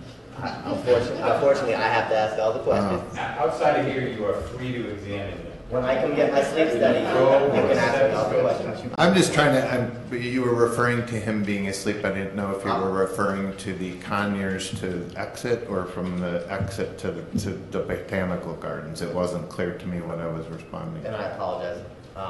My question was, I'm referring to the nap from Conyers to Atlanta. Okay. And that nap was about 30 to 45 I didn't get any details about that. So. Okay. And is it fair to say the only detail you got was we were getting off the expressway and I woke up? Yeah, pretty much. You know, not much more than that. And did he tell you what he did immediately when he woke up? At that point, getting off the freeway? That's correct, yes, sir. I think he related to the fact that there was this situation and he was in a neighborhood that he thought was unsafe, and he asked somebody else in the car to give him his gun. Okay. And at that time, when he's relaying these, I guess, what he remembered of the details of when he first woke up from the first nap, Conyers to Atlanta, it's fair to say he was pretty alert when he woke up. He was able to recognize where he was, correct? Knew where he was. He was able to recognize, I guess, people in the area that made him not feel safe, correct? Yes, that was his perception. And he felt so unsafe that he had to ask for or retrieve his firearm, correct? Mm-hmm. So yeah. this, is that a yes? Just yes. So this idea that you talked about, or the principles of sleep drunkenness and sleep inertia, this wasn't present when the defendant woke up this first time, correct? I guess it would depend on how likely you are to pull your gun out of your console given 100 opportunities in a like situation. I mean, I guess you could interpret that potentially as being an inappropriate behavior that was inconsistent with what he would do on 99 other chances. And I appreciate you think that's an inappropriate behavior, but my question is that from what he told you, the details of what he told you when he woke up, the fact that he immediately recognized the area he was in, he immediately recognized from his surroundings that he felt it wasn't safe. It's fair to say that he wasn't suffering from sleep drunkenness and sleep inertia, correct? Not in their most severe forms, yes. Well, people perform cognitively at different levels when they wake up. Right? I mean, so I mean, you know, people have looked at cognitive performance on very specified tasks right after waking up, and sort of when do you get to maximum? Okay, whether you can go to Harvard at, you know, minutes from when you first wake up. If you just do it 30 seconds. So I don't know how that translates into, you know, this specific event, because I wasn't there. I'm saying I don't think it would classify as a confusional arousal. What I classify is that it is, your brain is not functioning at 100%. now, Possibly. I'm going to ask one more question and I'm just going to move on. Okay. So you said that there was less, I guess, the severity of the sleep drunkenness or the sleep inertia was low. But what details did the defendant tell you None. to make you think that there was any sleep inertia or any sleep drunkenness? Nothing that I would traditionally associate with it, unless you talk about as inappropriate as my pepper shaker is in the freezer, pulling a gun out, and it maybe is inappropriate. It probably, you know, I mean, that's not me for me to judge, but would he do that if given 100 times? I don't know. Now, you keep saying pulling the gun out. Did the defendant... I'm sorry, asking somebody to retrieve his gun.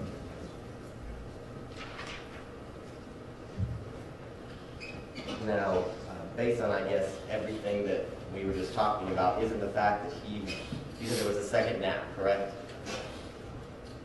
The second nap referring to the one over on near Yes. the Botanical Gardens, correct. There was another. And based on your, I guess, talking to the defendant and doing research, you said it took him probably between 4 and 5 minutes, based on what you know of the two locations. Correct. He didn't give me any specifics, as I intimated before, about the specifics related to getting off the freeway that gave me any sense of him being asleep for that duration. I'm not sure if he was asleep, though, what he would remember from it that would allow me to estimate it was 4 minutes. Okay. And isn't it inconsistent with, I guess, the typical confusional arousal episode that when he wakes up the second time and the gun goes off, that he's alert, he knows a bullet's been discharged? Isn't that inconsistent with all of the studies?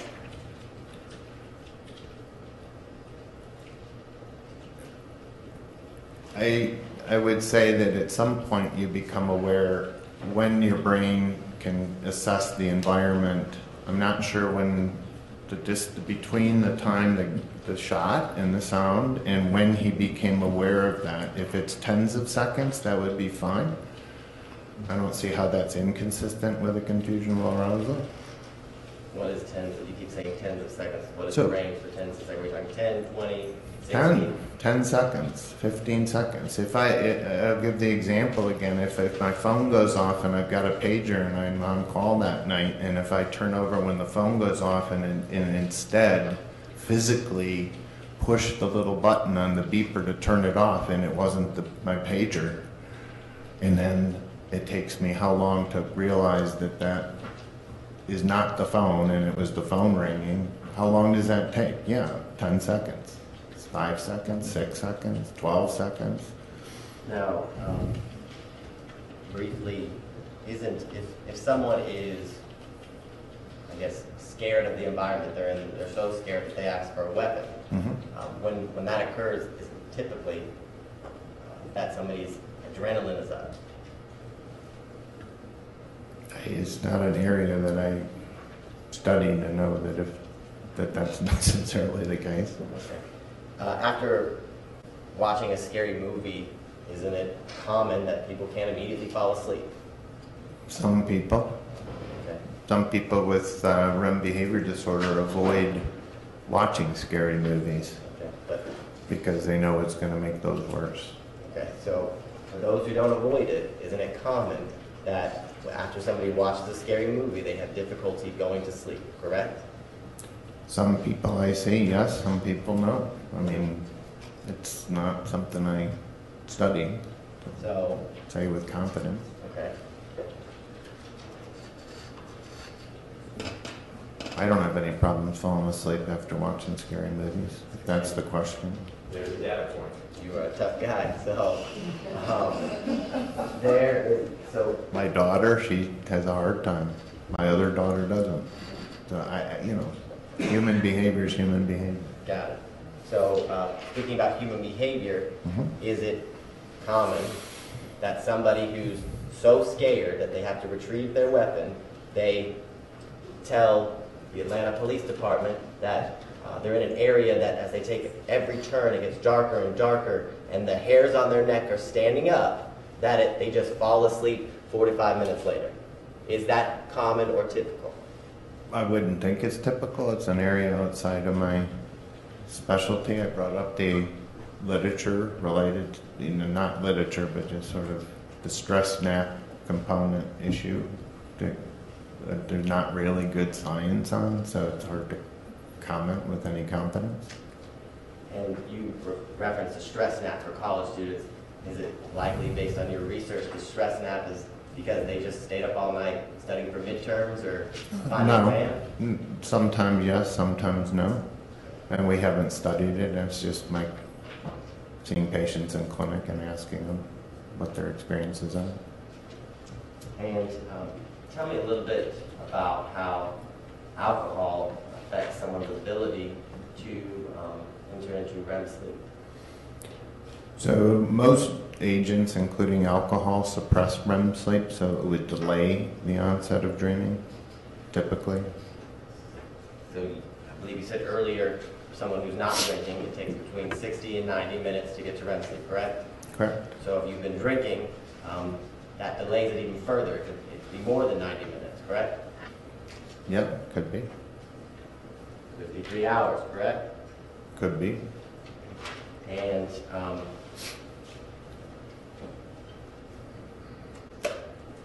the fact that someone had been drinking alcohol and had only been sleeping for 4 to 5 minutes, that would make it less likely that they're suffering from REM behavior, or that they would get to REM sleep, correct? That's what your, yes, I mean, that would be your assumption. So in that instance, it would be very unlikely that somebody would be suffering from REM behavioral disorder, correct? Correct.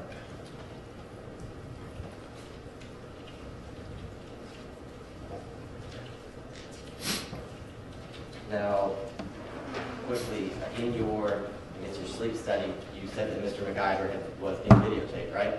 Correct. And you had an opportunity to, I guess, review the videotape of the sleep study. Yeah. During that video, did Mr. McIver have his arms flailing or his legs flailing like you described that some people have during a REM behavioral disorder episode? We did not see that on his sleep study. And during, I guess, that sleep study, did you see him make any motions with his finger, like pulling a trigger?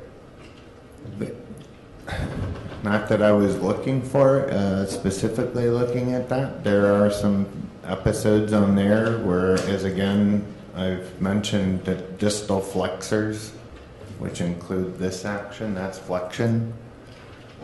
He's in a sort of pose like a sword pose, laying on his right side, and you can see some twitching in the hand, but I can't determine that that's pathologic or has any meaning necessarily, but it's on the video. We don't usually comment on that because it's within the range of what's considered normal. And typically somebody who suffers from a REM behavioral disorder episode, they're able to at least describe, I guess, their dream, right? No, about half patients do not give details about their dream if it typically the ones that run spontaneously and they wake up, as opposed to your wife or some other bed partner waking you up right while you're doing these behaviors, then those are recalled. Some people can, some people can't. It's about 60-40. And in the review of, I guess, the Jacksonville Mayo Clinic records, do you recall Mr. McIver describing his dreams that he had during a REM behavioral disorder episode? There is one recurrent one that's present in both that recollection and the one he said to me, and I don't think that I can't remember if that was associated with a REM behavior episode per se, and as opposed to a recurrent dream. In your discussions with Mr. McIver after he woke up, or when he was describing what, after waking up from the second nap, the nap from the getting off the expressway to around the botanical gardens, as he told you, was he able to describe any sort of dream he was having? No.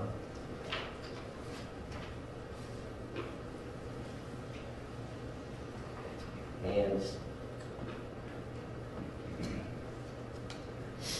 you can't be having a RBD episode and a confusional arousal episode at the same time, correct? Not by definition. Okay. And that's because to have an RBD episode, you have to be in REM sleep, correct? Correct. And confusional arousal is a non-REM sleep disorder, correct? As defined, it is. I said it's changed since the second edition to the third edition. The 4 to 5 minutes that Mr. McIver fell asleep, your expertise and everything that you have reviewed, was Mr. McIver suffering from a RBD episode or a confusional arousal episode? Or you don't know? I can't say with 100% confidence versus other alternatives, no. I mean, just saying that what I had said previously is the confusional arousal is consistent with his clinical situation and the knowledge I have of the event, or lack of knowledge with respect to his being more specific memory-wise. And this being the first time that Mr. McIver had ever been diagnosed with a confusional arousal episode, correct? First time he's been diagnosed by anybody, or correct? And this diagnosis occurred after he shot his wife, correct? Yes. No further questions.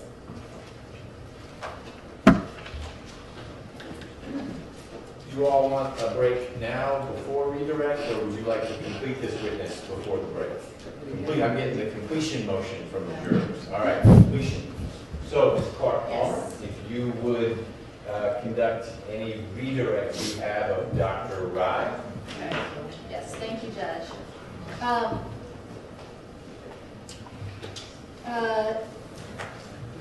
Let me first ask you about the Epworth sleepiness scale that Mr. Abati was asking you about. Sure.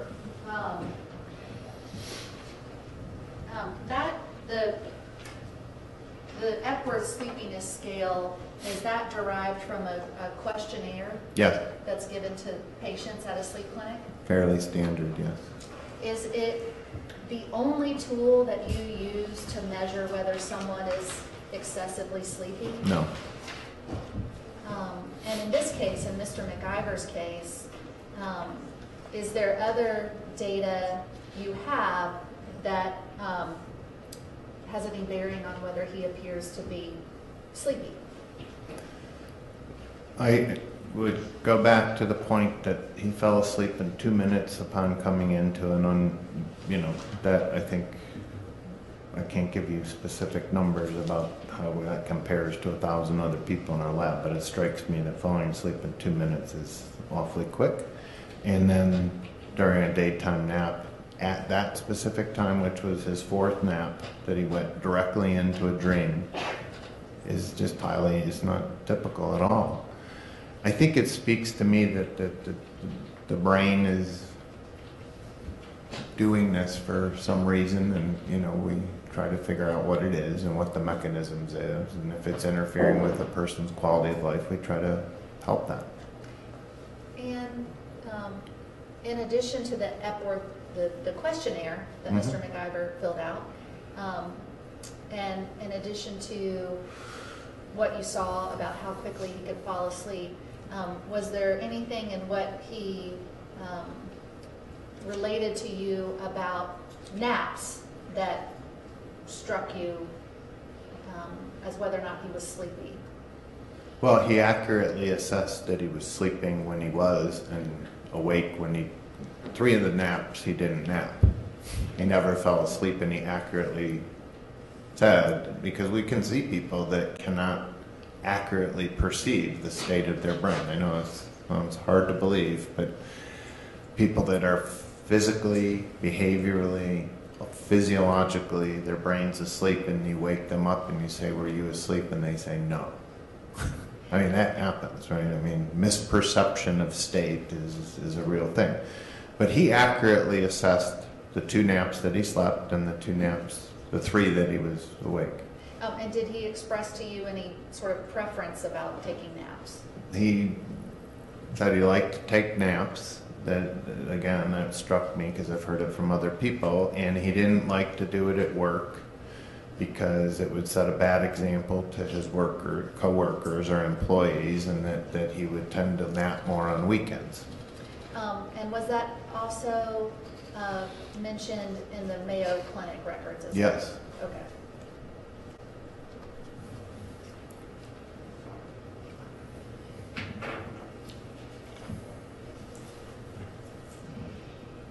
I look at my stuff here for a second.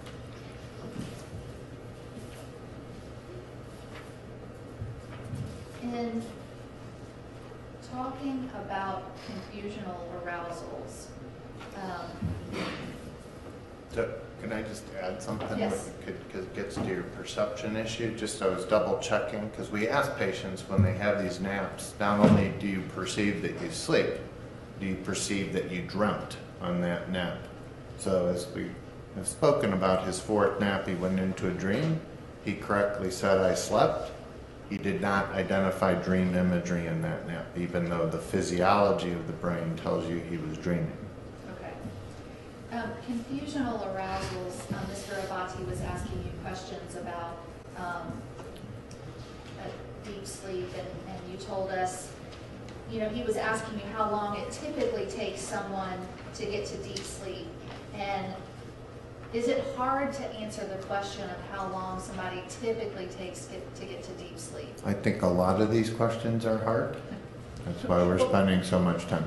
But But that particular question. yeah, it is, because I emphasize for men over 50 to 60 years old, having no deep sleep is considered normal. Okay. So they may never have deep sleep. Does that mean then that you can't have confusional arousals because by definition they only occur from stage 3 sleep? No. You mean people have confusional arousals all the time that are older than 60 and 70. Okay. It's not like a prerequisite, although the way you would read the criteria, it seems to be the way they want to move. So if something is typically noted, does that mean it always happens No. that way? Okay.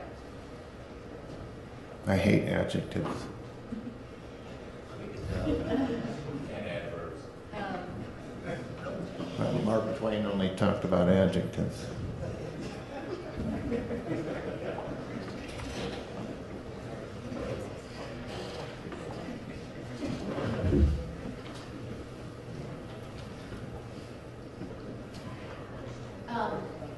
Being startled awake by something, is that, do confusional arousals involve being startled awake by some kind of outside, or some kind of stimulus, let me just say that. Most of the time there's an identifiable stimulus, but the patient that experiences it may not know what it is or can't describe it in detail. I use myself as an example. I can't remember specific qualities, and if you think about the fact that your thalamus doesn't allow sensory processing in a normal wakeful condition, I can say it was a sound, but I can't tell you much more than it was a sound would not be unusual.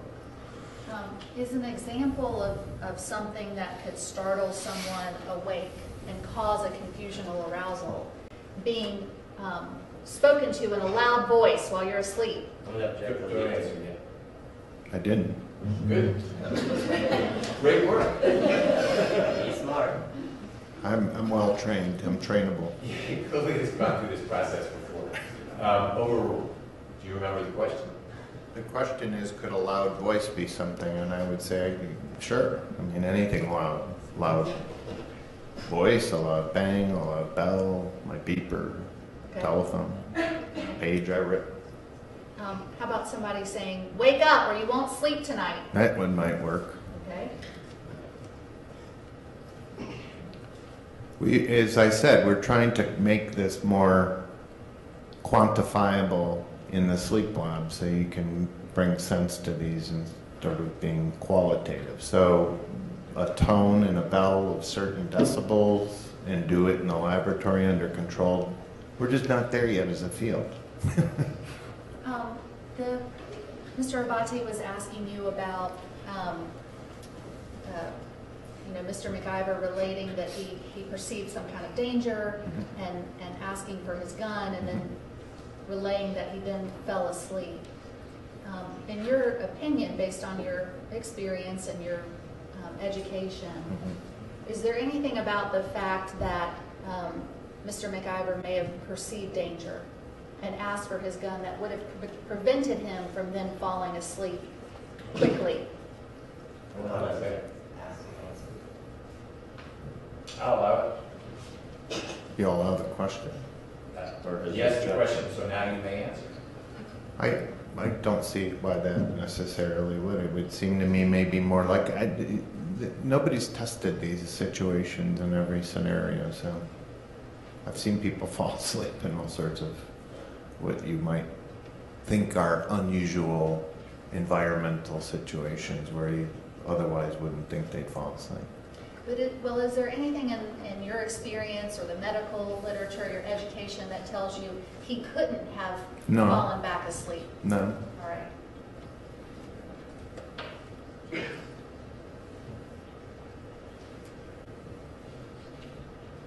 And the fact that he may have only fallen back asleep for some minutes, not 30 minutes, not 40 minutes, some shorter period of time, does that rule out the possibility of a confusional arousal? No.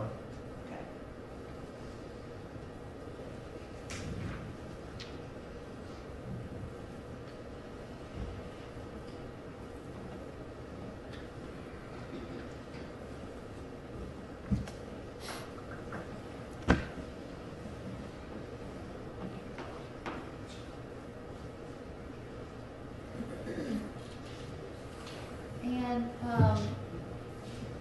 Mr. Abati was asking you about, what your opinion was in this case, and whether your opinion was that Mr. McIver had a confusional arousal. Do you remember those questions? Yep. Okay.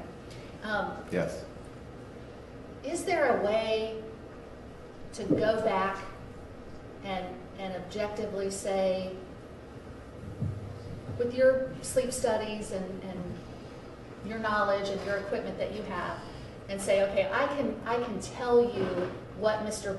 McIver's brain was thinking or doing on September 25th, 2016? It's the holy grail, right? So no. Okay.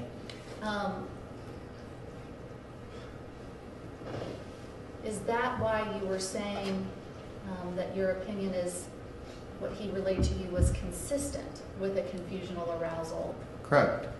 And consistent with other aspects of his history and REM behavior disorder, which I interpret the literature to say you have in my experience that you have a higher likelihood of having or experiencing a confusional arousal. It doesn't mean that's what happened. It just means your likelihood or chance or risk is higher. It's one explanation for what could have happened. Yeah, you're leading. Is it, and may I rephrase? Well, you can't ask that one, so you have to ask a different one. Is it an explanation for what could have happened? One explanation for what could have happened that evening? Yeah. Okay. And the study that you were referring to,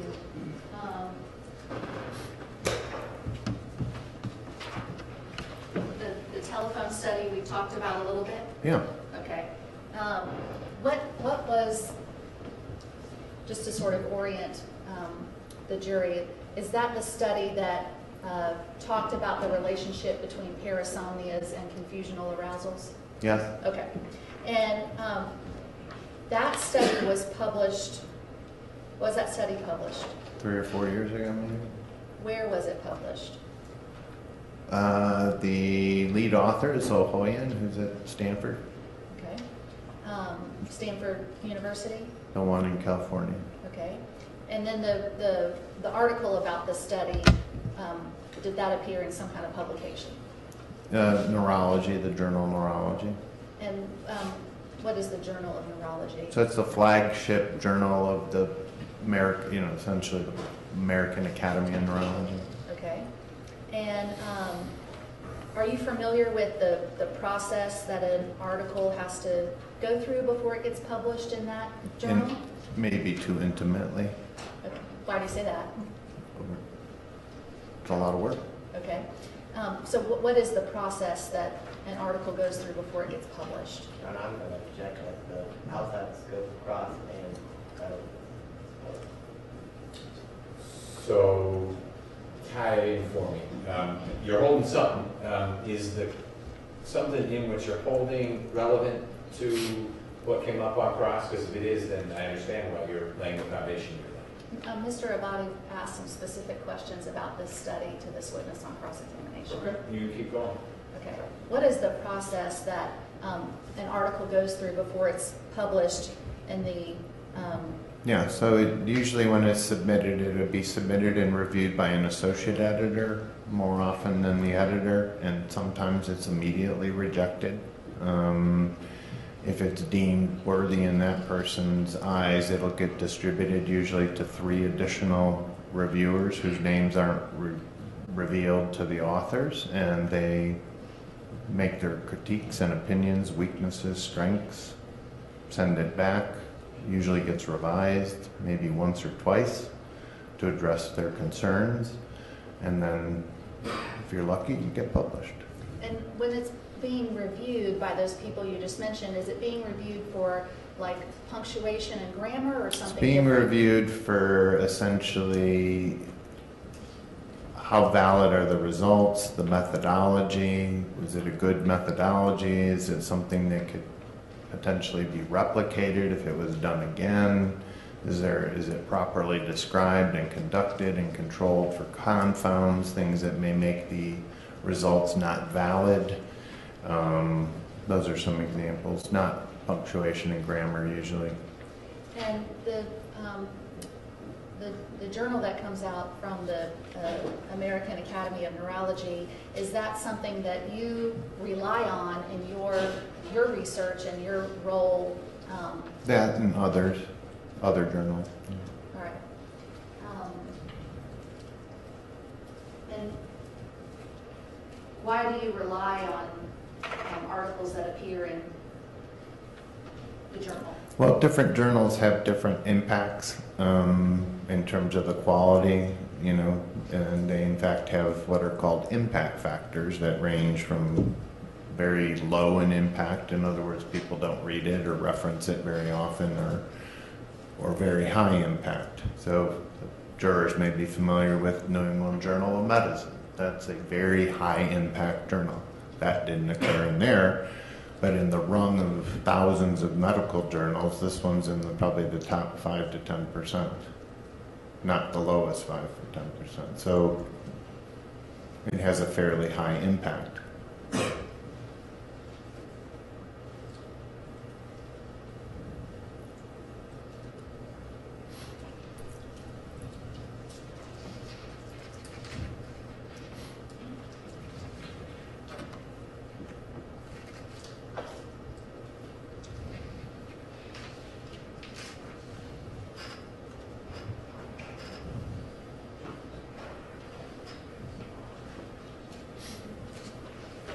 Mr. Abati also asked you some questions about, I think you were asked about some questions about how long it may take someone to become alert or not confused when they're having a confusional arousal. Mm-hmm. Is there a set time limit or It's ill-defined. If you look at the ICSD-2, they talk about tens of seconds. All of a sudden, ICSD-3, there's no time listed. So these are the kind of quantifying things that we just as a field need to do. So still in the process. So there is no, is there any sort of minimum amount of time it takes someone to become alert after having a confusional arousal? I don't think has been well defined. Okay.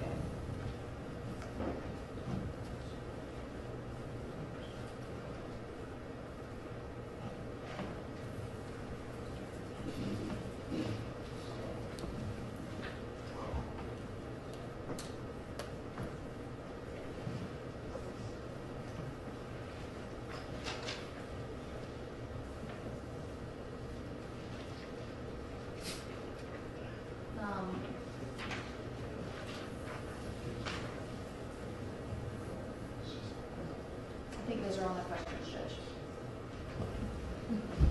Jurors. Okay. Why don't we do this? If you would hand your cards in to the left and down, we'll take our break now.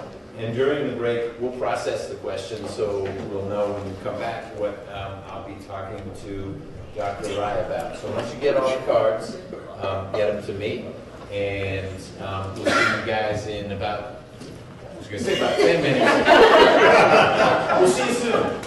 Don't talk about the case during the break.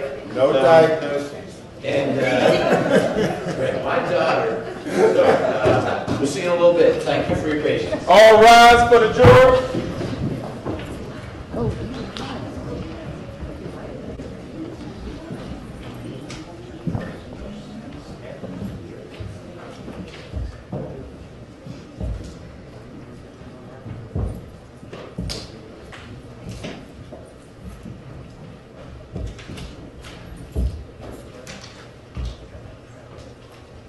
Let me just number these and look at them.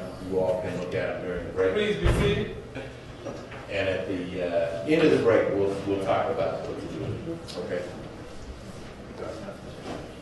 So, Dr. Wright, excuse me, you're welcome to step down from the stand, and someone from the defense team will find you as long as you're nearby in about 10 minutes or so.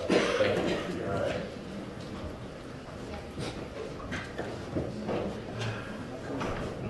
You'll come again.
You guys still going through them? You're admiring them? Yes. You want me to come back? If both sides have gone through them, I'd love to get closure on what we're gonna do. There's Ms. Clark call. We did. Great. Any issues with the universe of asks? Okay, same answer? You said you're gonna try to, some of these are sort of. I will not repeat the alcohol question every time next week. So yeah, there'll be some consolidation. All right, so if you could, yeah, let me get the doctor back in here. Can you check on the jurors, please? Yes, sir. Dr. Rye, sorry. I will start calling you Dr. Rye though. Okay.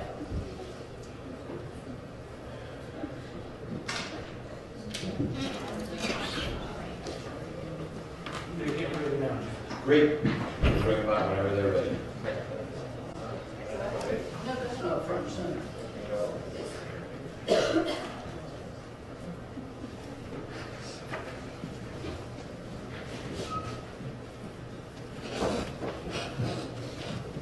Your watch working okay? Time is accurate. Okay, good.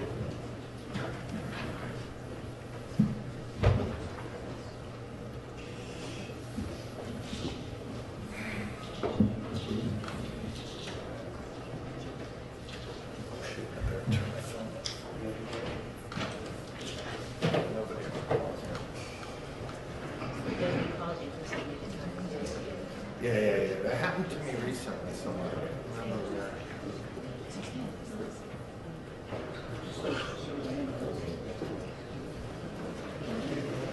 I was trying to remember that.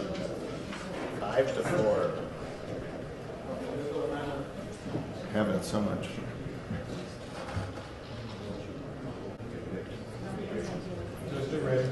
Okay, then come on.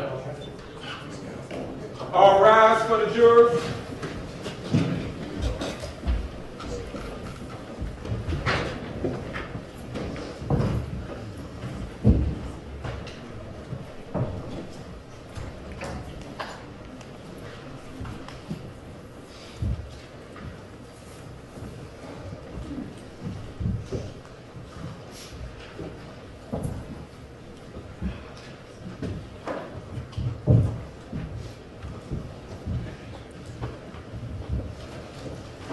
All jurors are present and accounted for, Judge.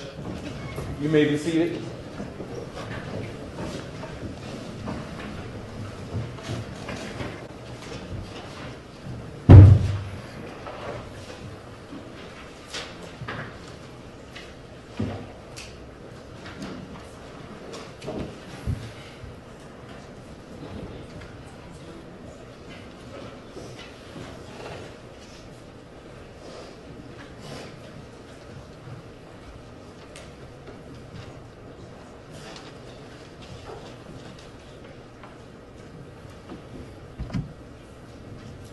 All right, we'll get the most popular question out of the way first, Doctor.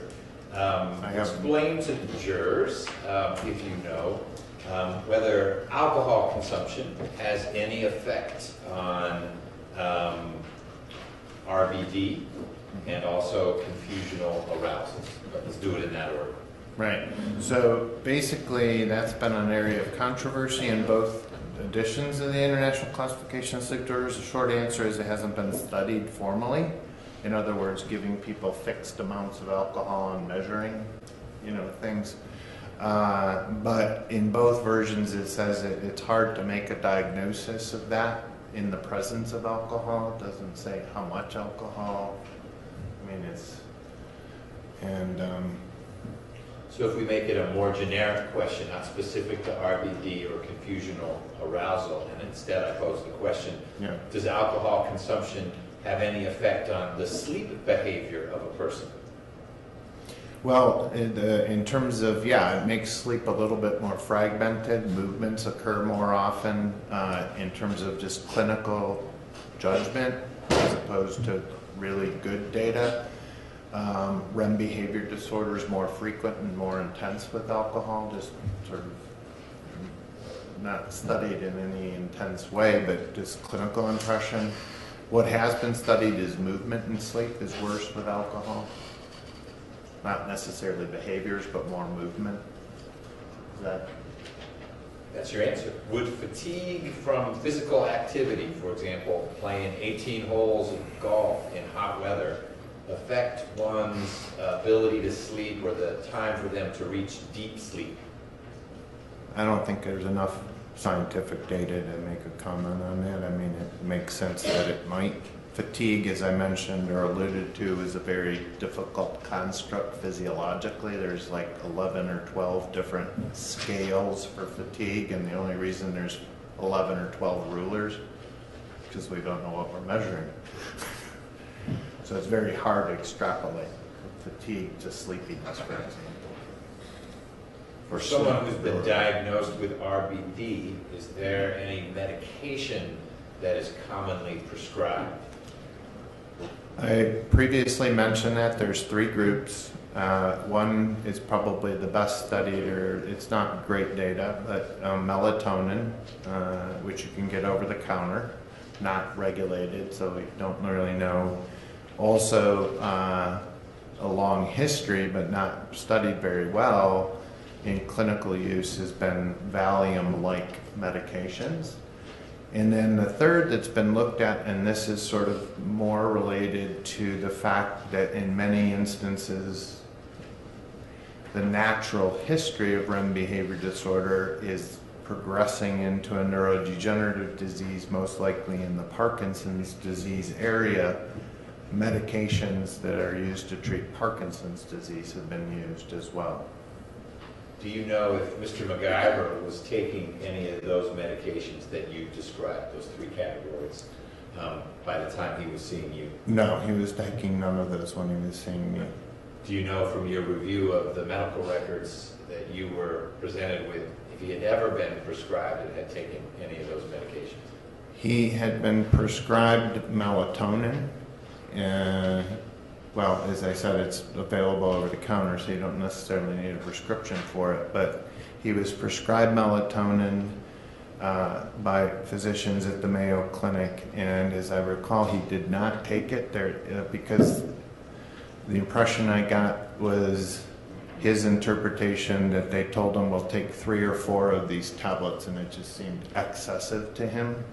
And indeed, melatonin is used at very high doses to help with REM behavior disorder. We don't understand why it works. So a typical tablet in the store is 3 milligrams, which is kind of super physiologic for what it's intended to help with. So people often take 4 of those, 3 or 4. So he was like, whoa, you know, I don't get that, right? And then he was also, I think he actually took a Valium-like medication for a little while and found that he was having hangover the next morning and didn't take it for a long period of time.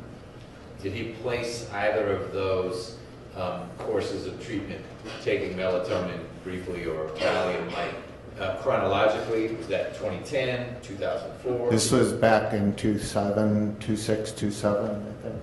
And he did melatonin first, I think, because you don't have that grogginess, hangover effect, and it's natural and it's over-the-counter medicine.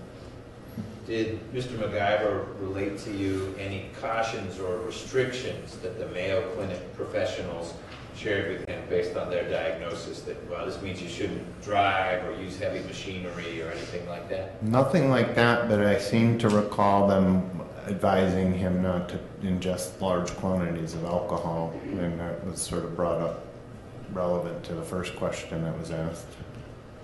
Might make it worse.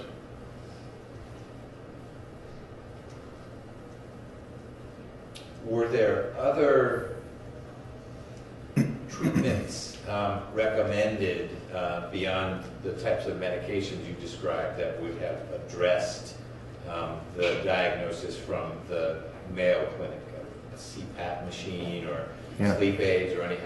That may not be the right thing. Yeah. So basically when people are seen and they have the sleep study, it's also, a lot of what we do is rule out other disorders. He did not have sleep apnea anywhere close to it, so that was not an appropriate treatment.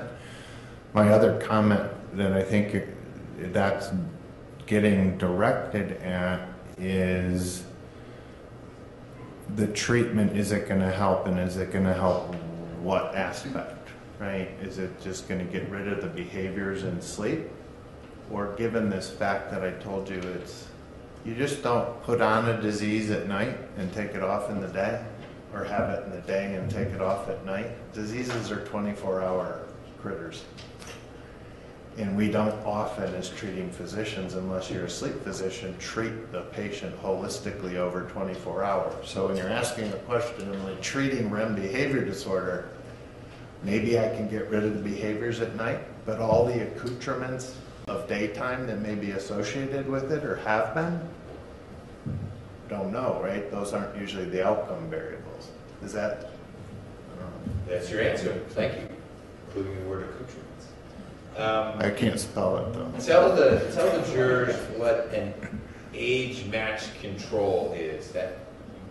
Yeah, so essentially if you're going to do a study in a group of people or about a certain disease, let's say narcolepsy, let's just keep it outside of this. So narcolepsy starts in your teens, usually, and in your young 20s. So if you're going to compare how those people are affected or anything about those people, you want to find, you don't want to compare them to 40-year-olds. You want to compare them to like-minded, people that are teenagers or 20s that don't have narcolepsy. So age-matched means you try to match the age to the patient, and sex. Sex is a big effect on all these factors. So you want a sex and age match to the population that you're studying. So in this instance, when we did when I was talking about the muscle movement, that's what we did. We took patients diagnosed in the clinic that had REM behavior disorder and then compared them to people that were of similar age, not statistically different, and say what's different. Did you testify that there haven't been studies or many studies on folks who are 70 or above? In general, for sleep apnea, I was using it as an example, but it's always a problem both ends of the spectrum in terms of having a good distribution of very young patients or very old ones that are included. I mean, most studies just include 20, adults. So are there age matching controls for folks in the, let's say, 70 to 80 band? Well, for our study that we did relative to RBD, yes. Okay. For REM behavior disorder, yes. I was referencing sleep apnea, for example, as past 80 is unclear how much benefit. From the records that you were provided to review, did you come across any other diagnoses or medical care treatment for Mr. McIver post 2008, the sort of end date of what you were saying the Mayo Clinic records were? Not so much. I mean, he had some of the routine things done, like a colonoscopy, sort of health maintenance type issues, but no other really significant diagnosis. And between the sleep evaluation that you identified from the Mayo Clinic records and the sleep evaluation you conducted in 2017, any evidence you were given records showing that there had been another sleep evaluation between the two? No. Caveat. So he had an in-laboratory study in, I believe, 2004. So that's under observation with all the detail that we can get out of a polysomnogram. I think in 2009, because this issue was continuing, maybe getting a little worse, they figured, well, it's hard to justify a whole nother lab study, so let's do a home sleep test, which only specifically looked to see if he had any alterations in breathing. So not all the leads, just could this have occurred in the interim at the Mayo, and they didn't see anything indicative of that. So then 2009 we get to 2017 in your evaluation. Well, 2018. 2018, sorry. Okay. Your attention was drawn to several questions on one of the questionnaires about sleepiness level or likelihood of falling asleep while being in a car at an intersection or an hour-long drive. Yeah. Do you know if those questions were posed in the context of the person answering is behind the wheel, as in driving, or is simply in the vehicle? There's two questions. One is related to, I think it actually specifies driver while stopped at a red light. The other one is phrased as a passenger in a car. I think they're two separate questions. When you were developing your ultimate opinion as to what conditions Mr. McIver suffers from, how would you describe to the jury the relative weight you placed on self-reporting from Mr. McIver versus the clinical data that was gathered either through your 2018 evaluation or records that you had? So can you? The relative weight you gave to anecdotal information provided by Mr. McIver. Yes. I did this, I felt that, versus the data gathered through your evaluation and whatever may have been in the medical records. Yeah, I would say more, probably 75, 80% on the latter, as opposed to my personal evaluation of him, I guess. Let's not put a number on it. So a lot of it comes down to what was seen on the sleep study and his history and past history, and I mean the whole thing together, I guess. So did you put more weight on the self-reported? What I put more weight on was what data hard data that we had, and I think the diagnosis of REM behavior disorder is solid. Taking it, then a lot of weight on not so much weight on his story, because we went through some of the details being cloudy, and but also the repetitive nature of them from naps that he reported on weekends at home, where he'd wake up frequently not knowing where he was or startled. And then also the literature in my clinical experience of like patients. So for example, REM behavior disorder patients that oftentimes will come to the clinic, and you almost know what the diagnosis is, not in this case, but in many others, the family members come. And I can almost know what the diagnosis is because the family members are there to speak to the variation in the level of consciousness that the patient sitting in the room has. Oh, I don't want dad to be considered normal. I want to make sure the doctor knows that this is a fluctuating situation and he's only getting a snapshot of 20 minutes in the clinic. So, I mean, that's not an unlikely scenario, for example, in many other patients with that diagnosis. Do the symptoms of REM behavioral disorder manifest primarily during deep sleep, or can they show up during lighter sleep or brief nap? Well, they occur, the short answer is they can occur in all, but by definition, they occur in dream sleep. If you look at patients that have been described by the group at Barcelona, the group in Helsinki recently, large groups of patients with Parkinson's disease and REM behavior disorder, they also have sleepwalking and other behaviors that by definition come out of non-REM sleep. When was confusional arousal identified as a known medical condition? Are you able to put a date or a date range? 1800, 1900? Well, the phrase sleep drunkenness goes a long way back, and in as much as the International Classification of Sleep Disorders 2 uses those almost synonymously with one another. In German, it's Schlafkrankheit. Icelandic, Schwettrunki. So all the co-reporter's loving all the foreign words. We can spell the Icelandic. So different cultures have had phrases for it. Actually, scientifically, I don't know actually who first. Not my, ultimate area of expertise. But is that a concept, even if we call it sleep drunkenness, that was being discussed? It's been around for 100 years or more. 100 years or more. How to measure it's really the challenge. Were there any other instances of possible confusional arousal that Mr. McIver shared with you during your interactions with him beyond the incident? Yes. September 25. Yes. That brings us all together. Yeah, so that's why I was getting to these naps. He said he would take naps on weekends frequently. And because he wouldn't do it in the week in front of, with his employees around. And he sort of described several times being startled awake by noises, or he couldn't get into a lot of detail about these when he was in his home environment. And I really tried to get him to be more specific, and was a little frustrating, and you don't know how much of that is amnesia. What you're dying, what I was sort of really wanted was an observer to sort of help with that a little bit, getting to the, Okay.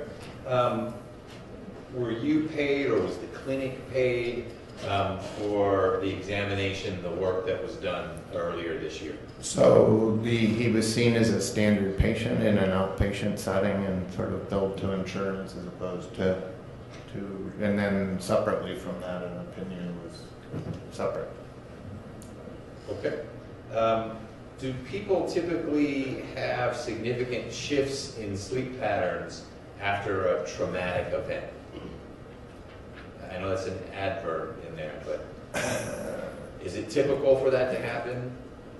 Well, there's the whole literature about post-traumatic stress disorder related to traumatic events, which it's not my area of sub-expertise that I can get into. I guess one of the things on the differential in this instance, given Mr. McIver's involvement in my understanding, or what he told me in Vietnam, was whether some of these behaviors at night were really sort of a manifestation of post-traumatic stress disorder, but his descriptions of the content and others in both the record from Mayo and ours didn't suggest that they were flashbacks or related to military.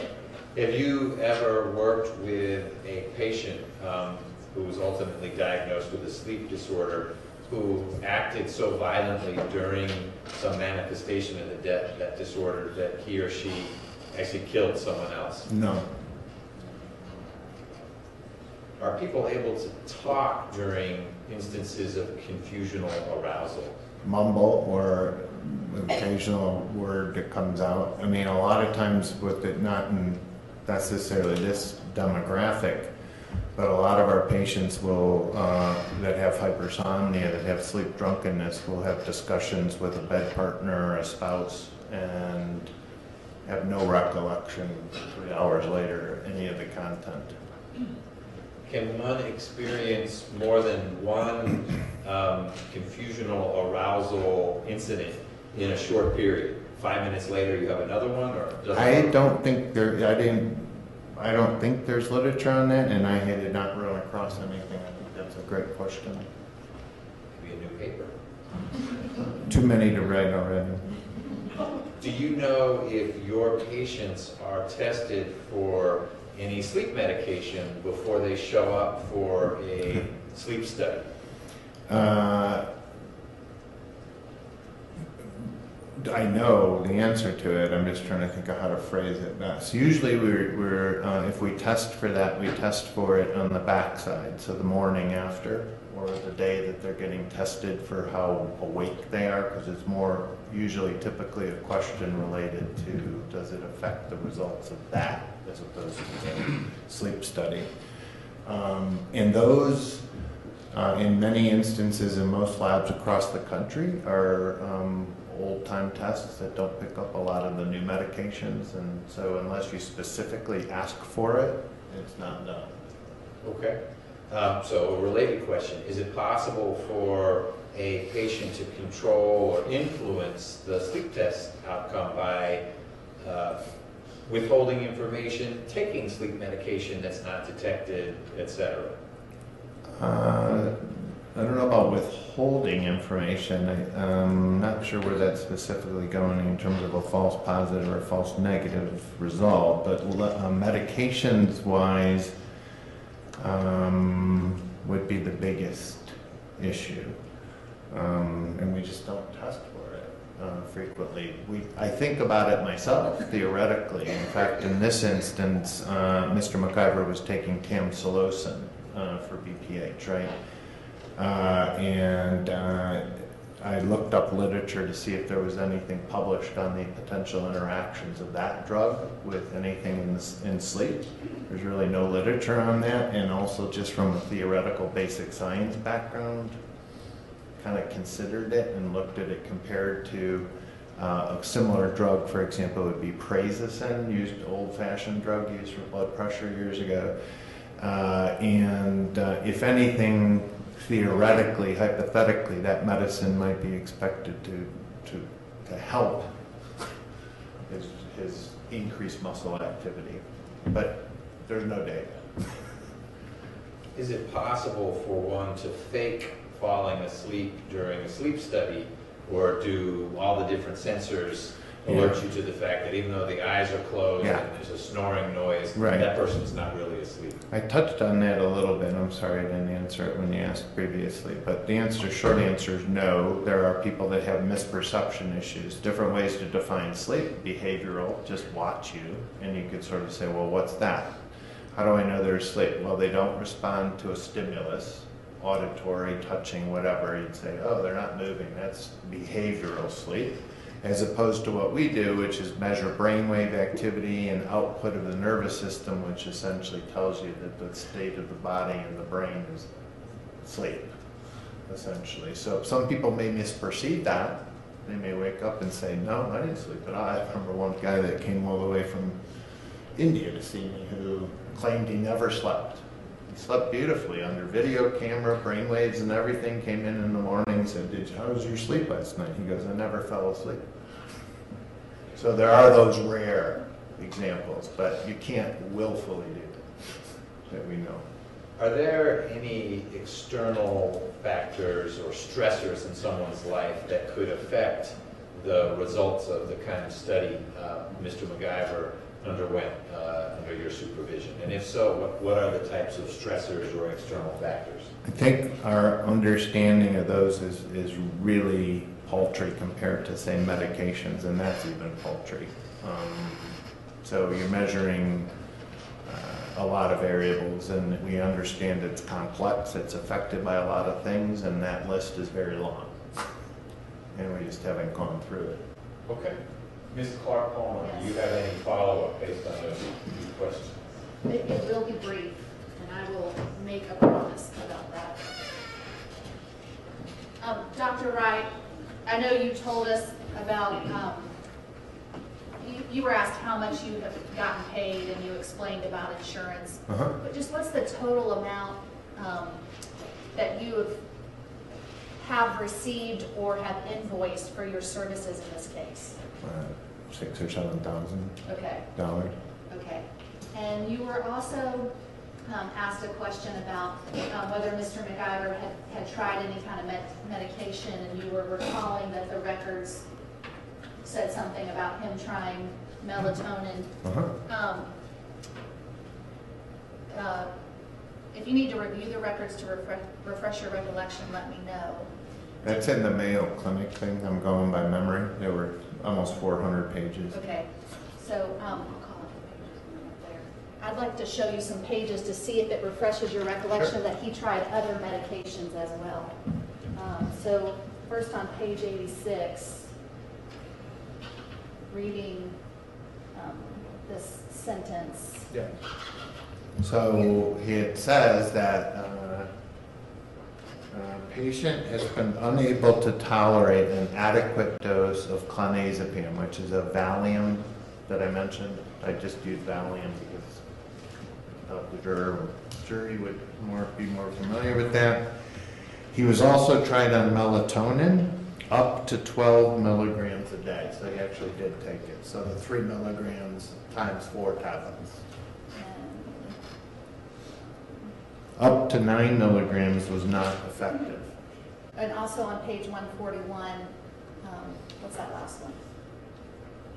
Arousal, which is a melatonin-related drug. Okay, all right. So that's actually, pharmaceutical grade kind of agonist of melatonin receptor. Fair to say that the medical records, according to the medical records, clonazepam and melatonin were tried and appeared not to be successful. Yes. All right, thank you. That was good. Mr. Abate. Very brief as well. Dr. Rye, I'm prepared to say though, from the years 2009 to 2018, when you saw him, Mr. McIver wasn't taking any medication for his alleged sleep disorders. Correct. And you talked a little bit about the effects of alcohol. Isn't it true that alcohol actually delays someone from entering into the dream sleep or the REM cycle sleep? I don't think it does it 100% of the time, but that's what you would suspect, yes. Okay. And if you're not in REM cycle sleep or dream sleep, you can't have, or it's less likely that you're going to have an RBD or a REM behavioral disorder episode, correct? That's what you would expect, yes. And you talked a little bit about these naps that Mr. McIver would describe on the weekends, and he'd take a nap and hear noise, he'd be startled. Is that what you said? Woke up and I'd say, were you dreaming about anything? I can't tell you. Can you remember what made you wake up? No, I was startled awake, but I was sleeping because he knew when he had started the nap, for example. And with those naps that he described to you on the weekends, did he report shooting anyone when he was startled? Didn't report any further details. Okay. And you talked a little bit about, when answering the questions, about some of the factors that, I guess, could cause someone to experience an RBD episode or confusional arousal. I think you referenced fatigue when the judge asked you the question. You weren't in the car on September 25th of 2016, correct? Nope. And another explanation for what happened in that car could be that Mr. McIver was awake when the gun went off, and confusional arousal and RBD had nothing to do with it, correct? It's a possibility. It's just as possible as that he was suffering from RBD or confusional arousal, correct? Sure. I mean, there's lots of explanations. No further questions. Doctor, thank you for your time. Appreciate it. Thank you. We may need to get the spellings of those two words at a later date, but I will hold you to that. Icelandic.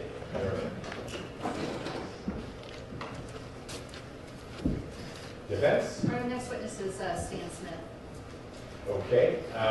Did you all talk more about Mr. Smith, or should we have the jurors take a quick break? The latter? Okay. Ladies and gentlemen, we need to have a brief conversation before Mr. Smith can testify. We didn't have time during the last break to get to it because you had that nice deck of cards that you sent my way. So if you would follow Deputy Murphy back into the jury room, we'll get you back out here shortly. Thank you. All rise for the jurors.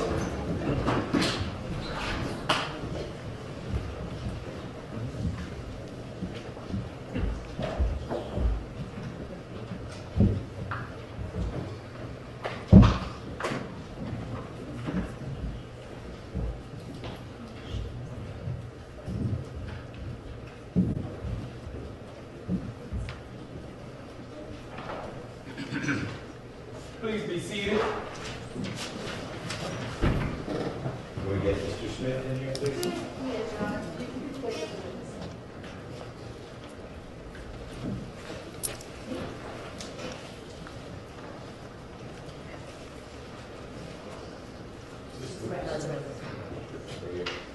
Deputy Murphy, can you swear Mr. Smith in, please? Yes, Judge.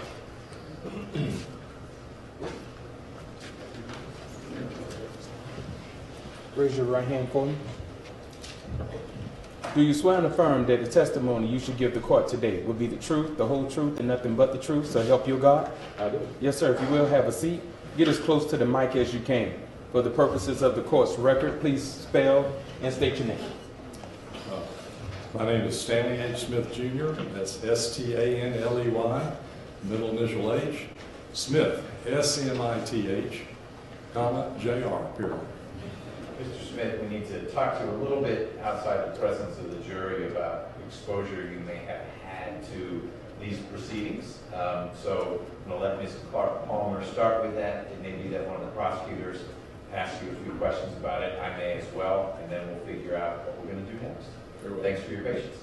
Can you tell us what part of the proceedings, this trial that you've seen?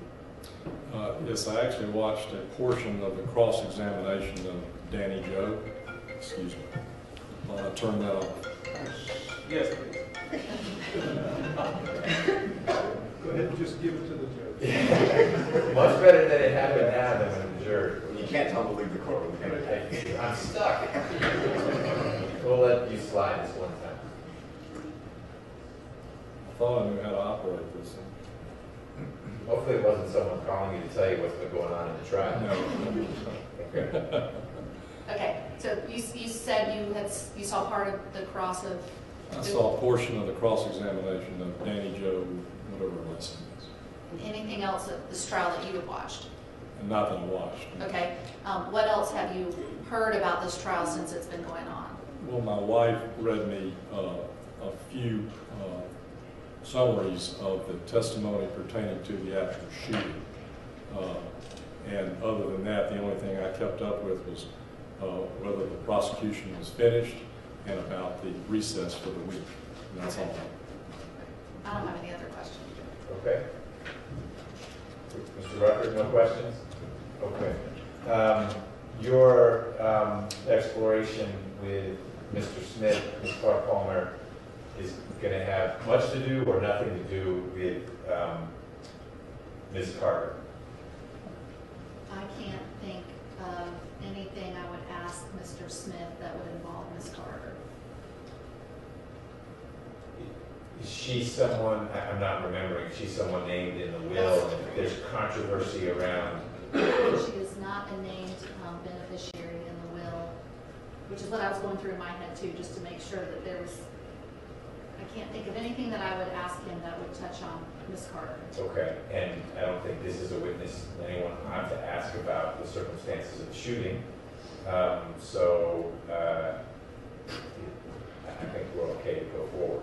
Well, I don't intend to ask him anything about the shooting, I don't know about the state. Well, I guess if Mr. McIver talked to him about it, but news reports concerning the circumstances of the shooting seem to be the kinds of things that would not influence what we might hear about. But I should ask you now, Mr. Rucker, I know you don't have questions for Mr. Smith in this area. Any concerns you want to get on the record? No. Let me get this on the record. Mr. Smith, did you know before the trial started that the defense might call you? And they alerted you that you were a possible witness? Yes. Did anyone from the defense team at any point ask you to do your best to stay away from media coverage? No, sir. Okay. I will let you explore what you want to explore with Mr. Smith during cross-examination, Mr. Rucker, if you think any of what we just talked about becomes pertinent. Yes. It sounds like, again, we've got some bumping into the coverage that ought not to have happened. Not Mr. Smith's fault, no one told him not to do that, but that doesn't really affect the areas he might be talking about. But if something changes during his testimony, I'm happy to revisit it. So, Mr. Smith, I'm going to have you stay right there. Let's bring the jurors in and start the testimony.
All rise for the jurors.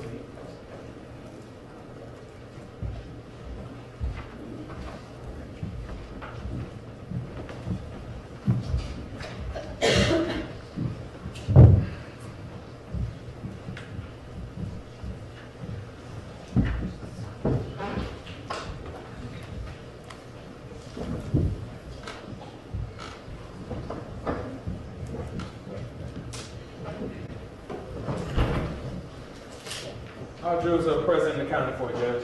All right, you all can be seated. I have complimented you all recently on your continued willingness and ability to shuffle your seating arrangements. I know some of you have some preferred seats because I see certain faces in certain places. And I have also noticed that jurors 38 and 57 sit next to each other an awful lot.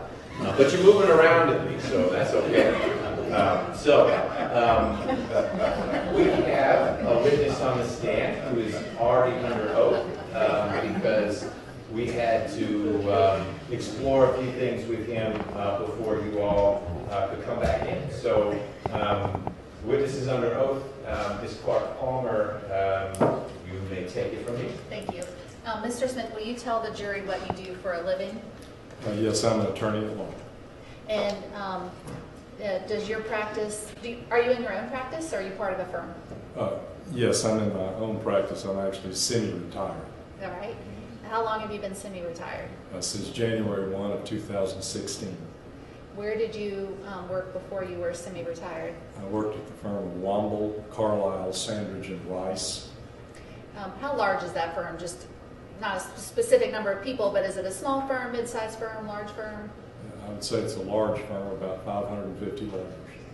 And how long did you work at Womble, Carlisle? Since 1996. And your area that you practice now, what is it? Wills, Trusts, and Estates law. Okay. And when you were at Womble, Carlisle, what was your area of practice there? It was corporate and business law and wills, trusts, and estates. Okay.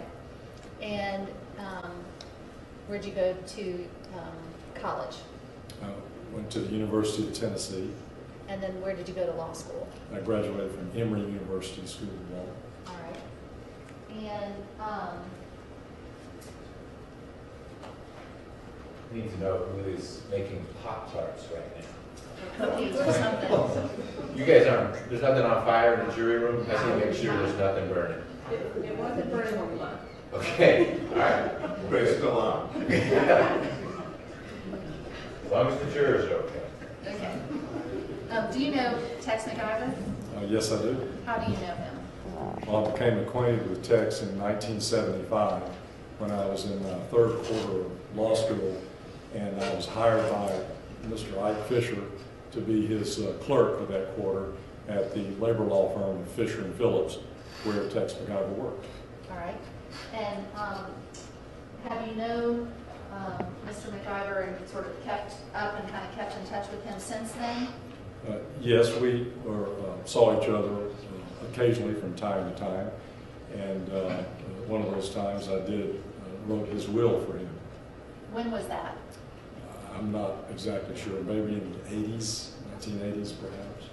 How about, 90s perhaps. and do you know Diane McIver? Yes, I do. All right. How do you know her?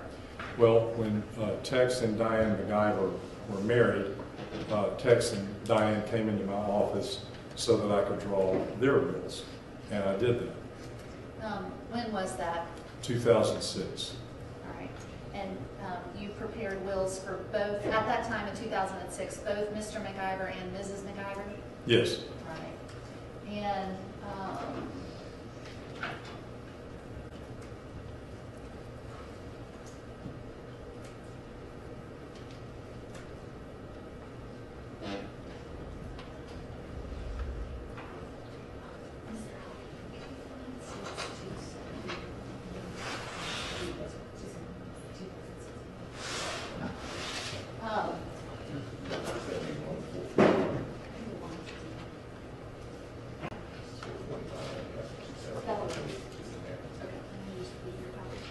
okay. I'd like to hand you State's Exhibit 441. Is this a will that you prepared for Mrs. McIver in 2006?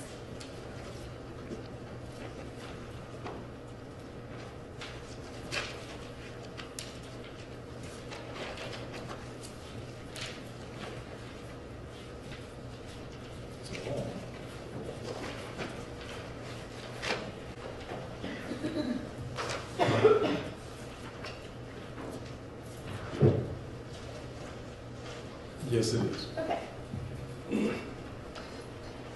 So let me ask you a question about States 441.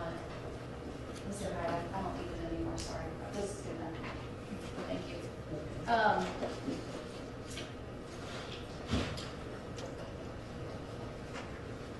So I want to ask you, if I ask you about the ranch or the farm in Eatonton, do you know the property I'm talking about?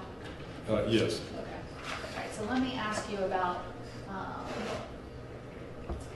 this provision in the will, item 3A, that says that Ms. McIver is leaving her interest in the farm and some other things to her husband. That's what it says, correct? Yes. Okay.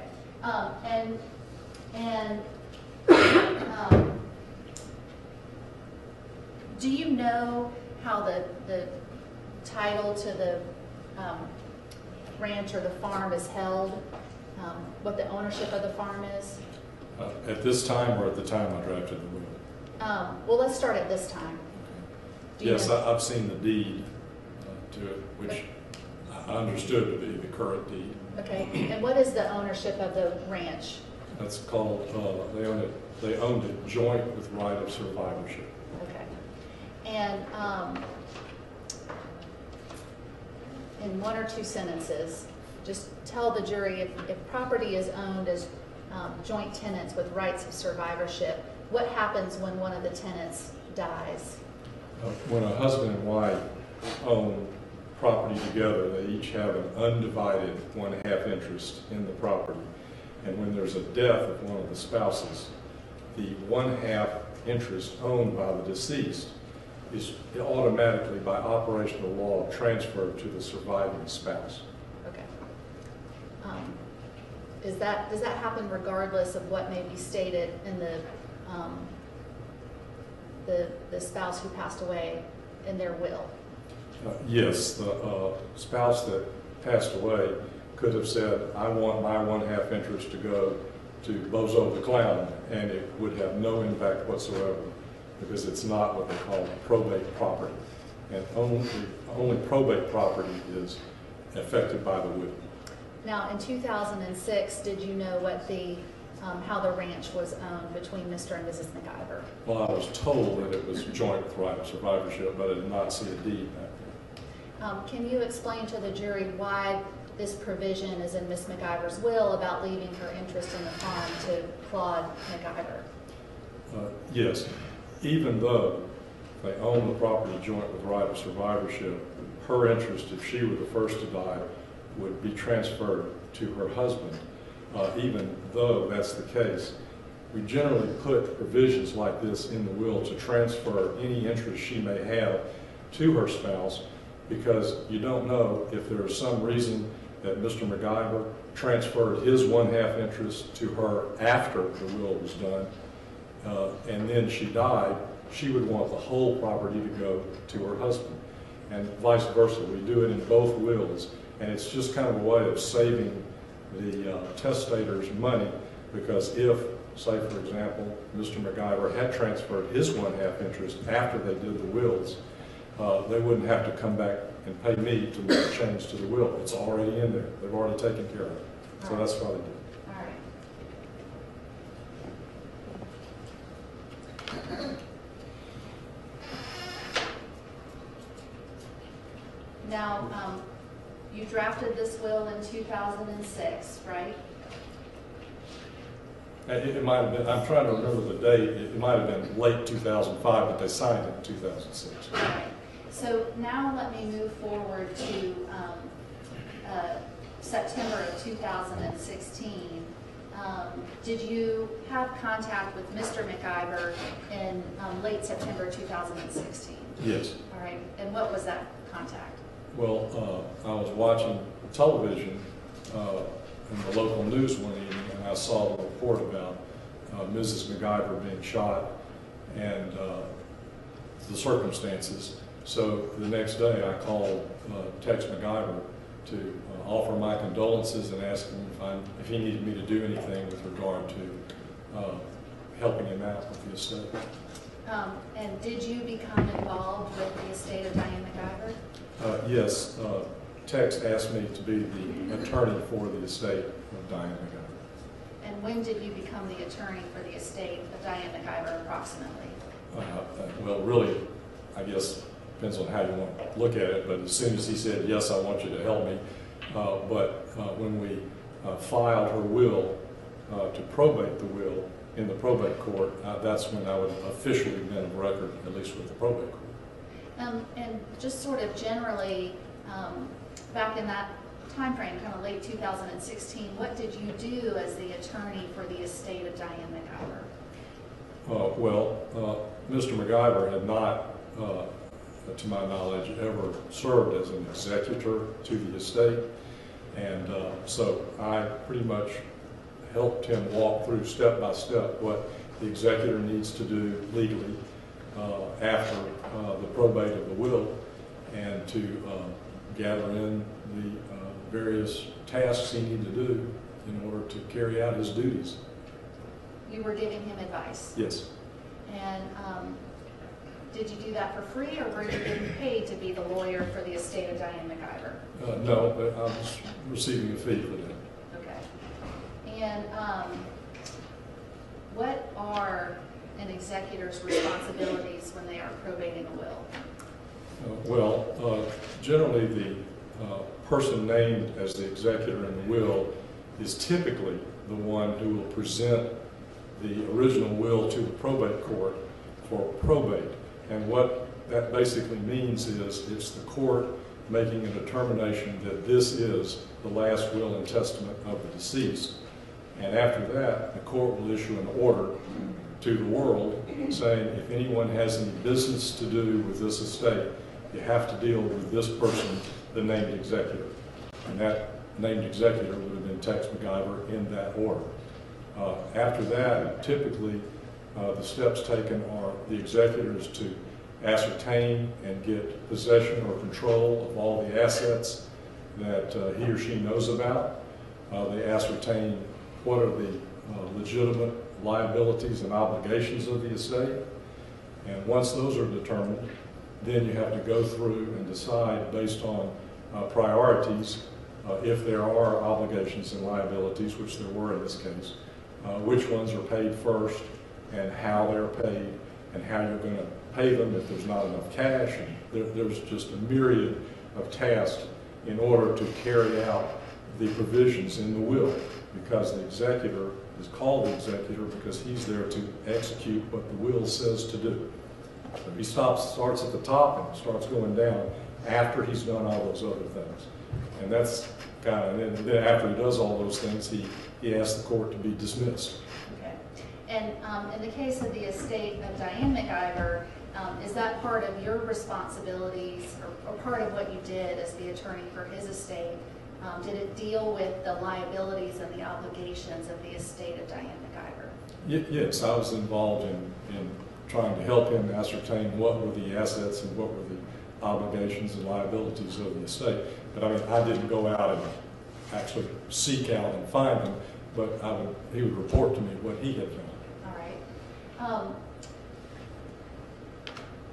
The cash bequests that are listed out in Diane McIver's will, are those examples of liabilities and obligations of her estate? Say that again? The cash bequests that are written out in her will, are those examples of liabilities and obligations of her estate? No, those are bequests. Okay. That's what, if you're a beneficiary under a will, that lists out what you get under the will, assuming there's enough assets left after you pay the liabilities. Okay. Okay, so separate from that, are there other fees that have to be paid out of somebody's estate? Well, sure, you have to pay the court filing fees to file the will for probate. There's going to be accountant fees because there typically are tax returns that have to be prepared and filed for the deceased last final return, as well as possibly you can have estate taxes that are due from the estate, and also you can possibly have income taxes that are due from the estate based on income the estate earns after the death. So there's a myriad, and there can be fees for storing and gathering in all the assets and transferring the assets out to the beneficiaries. There's a myriad of fees and expenses an estate has to go through. What about the fees for somebody's funeral or burial or cremation? Can those be paid out of their estate? Yes, that's a requirement that they be paid out of the estate, unless the will provides some other method of it. But yes, that's the number 2 priority the executor has to pay under the Georgia law. Were your fees paid out of the estate of Diane McIver? Yes, I assume they were. Okay. Well, do you know? Well, actually, now that I'm thinking about it, the check was from the estate of Diane McIver, so yes, I would say I did know. And is that allowed under the law? Yes, that's the number 3 priority. Okay. So, in front of you, did you review and assist in preparing some slides to help with your testimony here today? Yes. Okay. And you have a copy of those in front of you. Could you just flip through that quickly? Okay. I have, yes. You I have? already do. Okay. And are those the same slides that you reviewed before today? Yes. All right. And would these assist you in your testimony with the jury here this afternoon? Okay, yes. Okay. Your Honor, I'd like to publish what I've marked as Defendants 16 to the jury. Mr. Rucker, any objection to the use of Defendant 16 as demonstrative aids for Mr. Smith's testimony? No, sir. Okay, they're admitted for that purpose. Okay. As you are familiar with the cash assets that were in Diane McIver's estate, or that became part of her estate after she died, is that right?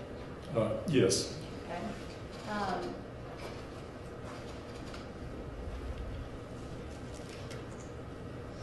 So can you explain to the jury on this first, explain to the jury what is a probate asset, a non-probate asset, what are they, what's the difference between the two of them? Okay, get ready. The non-probate assets are kind of special assets that even though the deceased owned those assets at the time of her death, they're not included in her estate. And one of the primary examples of that would be a life insurance policy where the deceased named, say for example, her spouse as the beneficiary of the policy. That is deemed to be a contractual matter that those benefits go outside of the estate, and that's one of those special non-probate assets. Another example would be a retirement account where the deceased has named her spouse or someone else as the beneficiary of that retirement account. And again, that would not be part of her estate. That's outside the estate. We would call that non-probate assets. A third example would be any property, real estate that you own joint with right of survivorship. Because as I mentioned earlier, at the time of death, the undivided 1/2 interest in that property by operation of law vests in the surviving spouse, so it doesn't go through her estate. So those are examples of non-probate property. Everything else typically is probate property. Okay. So what was the total cash probate assets of Mrs. McIver at the time she died? What was that dollar amount? Well, when we gathered in the information, we came up with those things about $275,000 in the exhibit and $535. So that was the cash position at some point soon after the probate estate. And you already told us that the life insurance policy and her 401k, those did not become part of her estate. That's right. The executor would have no power or control over those assets. Okay. So you are also familiar with the cash bequests that Ms. McIver made in her will, right? Yes. Okay. And so it's on your screen there, but if you could flip to the next page, what was the total amount of the cash bequests in Ms. McIver's will? $350,000. So at the time that Ms. McIver died, was there enough cash in her estate to satisfy the cash bequests listed in her will? No. All right. Did you provide Mr. McIver advice as to how to raise additional cash to satisfy the cash bequests in her will? Yes, I did. Okay, what was that advice?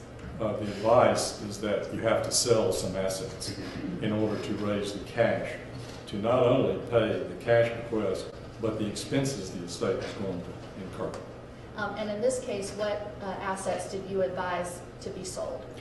After we looked over the list of assets, I determined that the assets that probably needed to be sold as soon as possible were Mrs. McIver's clothing, her jewelry, and her furs.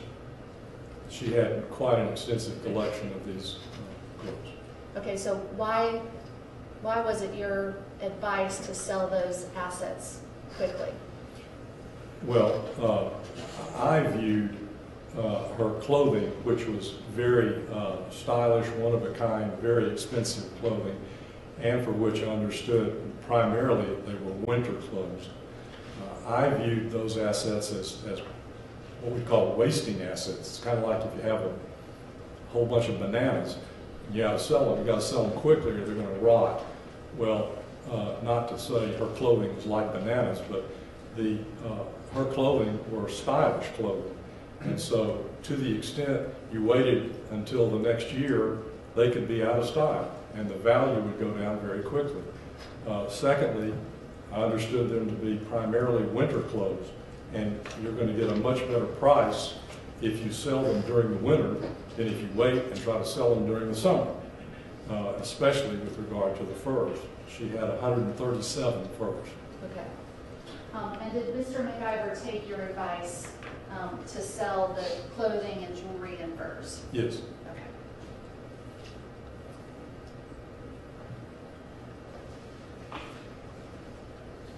At some point, was there a claim made by U.S. Enterprises against Diane McIver's estate? Yes. And what was do you remember about when that was, when the claim was made? It was right at the end of December 2016, and the very first several days of January 2017. I think the claim letter was dated like the 31st, and I think we found out about it maybe the 2nd or 3rd of January. And at the time, what was the amount of the claim against Ms. McIver's estate? At that time, $975,000. Okay, and is that what is reflected on the third slide there? Yes. Okay.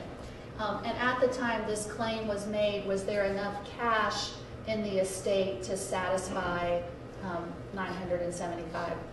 Well, at the time this claim was received, did the estate have $975,000 in cash? No.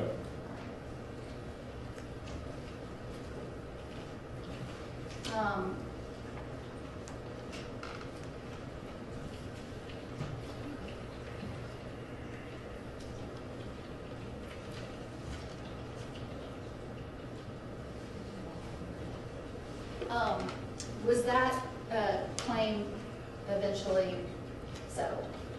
Yes. Were you involved in that settlement? Yes. Okay. And can you tell us how the claim, the $975,000, was satisfied? Yes. Once again, it's a little complicated, but when Mrs. McIver died, an intermediary company called DRS had what was called a key man life insurance policy on her life, meaning that when she died, $1 million in life insurance proceeds would be paid to DRS. Now, DRS owed U.S. Enterprises money, so that those dollars were transferred to U.S. Enterprises for purposes of helping pay off some of those loans that DRS owed to U.S. Enterprises. And then DRS also assigned a claim it had against Mrs. McIver for $975,000. It assigned that claim to U.S. Enterprises. That's how U.S. Enterprises got to be the one who made the claim against Diane. It just was a transfer from the middle person to the U.S. Enterprises, and then U.S. Enterprises made a direct claim against the estate of Diane McIver. Okay, and the billboard properties, were those owned by Clay Management Company? Do you remember? Yes, there was, I believe, 4 billboard properties that were owned by a company called Clay Management, which was owned 100% by Diane McIver at the time of her death, so that was one of those probate properties. So yes, the estate had access to $500,000 worth of billboards. And Right, so well, we actually were thinking they were worth $500,000 to $650,000 at the time. once the ownership of those properties was transferred, were the billboard properties still part of Diane McIver's estate after that? You mean after they were transferred as a part of the settlement? Yes. Yes. As a part of the settlement, the estate transferred those billboard properties, and it was no longer an asset of the estate. All right. And let me step back to asking you to go back to when I was asking you about the advice to sell Ms. McIver's jewelry and clothes and furs. Do you remember about when you gave that advice to Mr. McIver? I'm just kind of taking a guess here, but I'd say end of October, first or middle part of November. It was after we saw we weren't going to have enough money to pay everything and the expenses and all of this. All right. Have a moment now.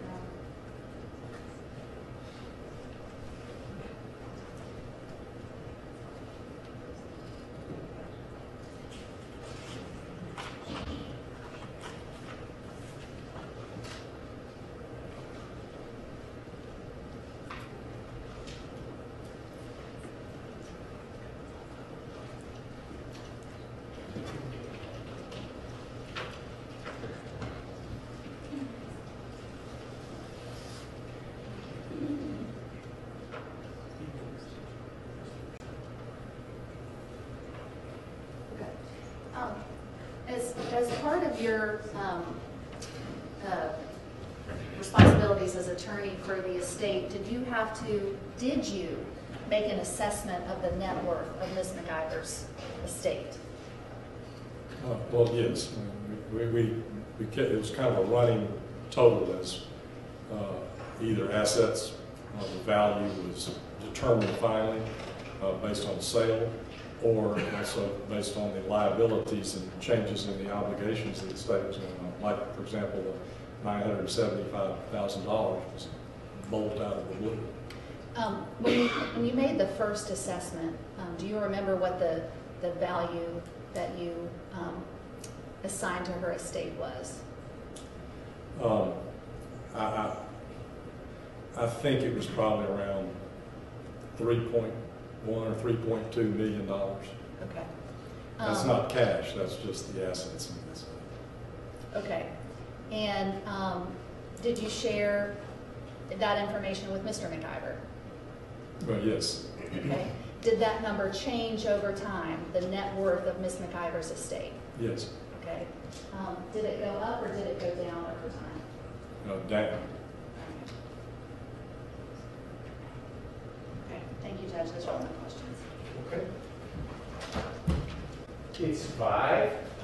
So, Mr. Smith, unfortunately, for your schedule, we're going to need to stop because our jurors have other commitments and give us a bunch of hours each day and have them for a while. So we're going to reconvene tomorrow at 9, and we'll need to have you back here at that point because the state may have some questions to ask on the cross-exam. Between now and then, please don't discuss your testimony with anyone and do your best to stay away from any media coverage of the case. Okay? Okay. All right. Would you estimate, good faith estimate, that you all would be resting tomorrow, or you'd be resting Friday, or we should talk, or what's your current forecast? And I'm asking with the jury here so they can get a sense as well. Friday? Okay. I'll talk more with the attorneys. They can speak more freely about their expectations and whatnot.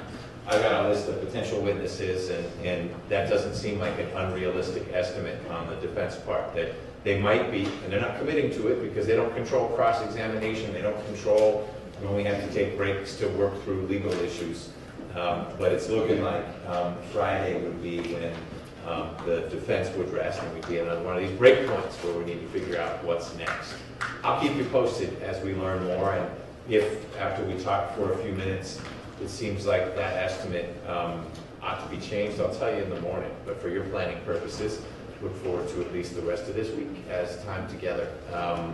Between now and tomorrow at 9, enjoy yourselves. Tomorrow is Thursday, based on your claim that today is Wednesday.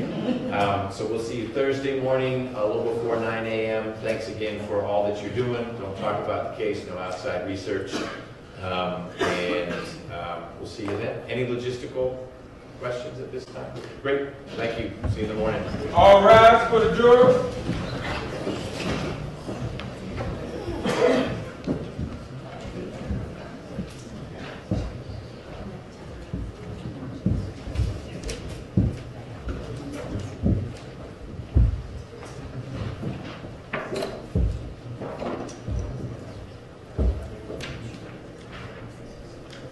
Please be seated. Mr. Smith, I think you're free to go. You don't need to stay there anymore. But we'll see you a little before 9 tomorrow, please. Thank you so much.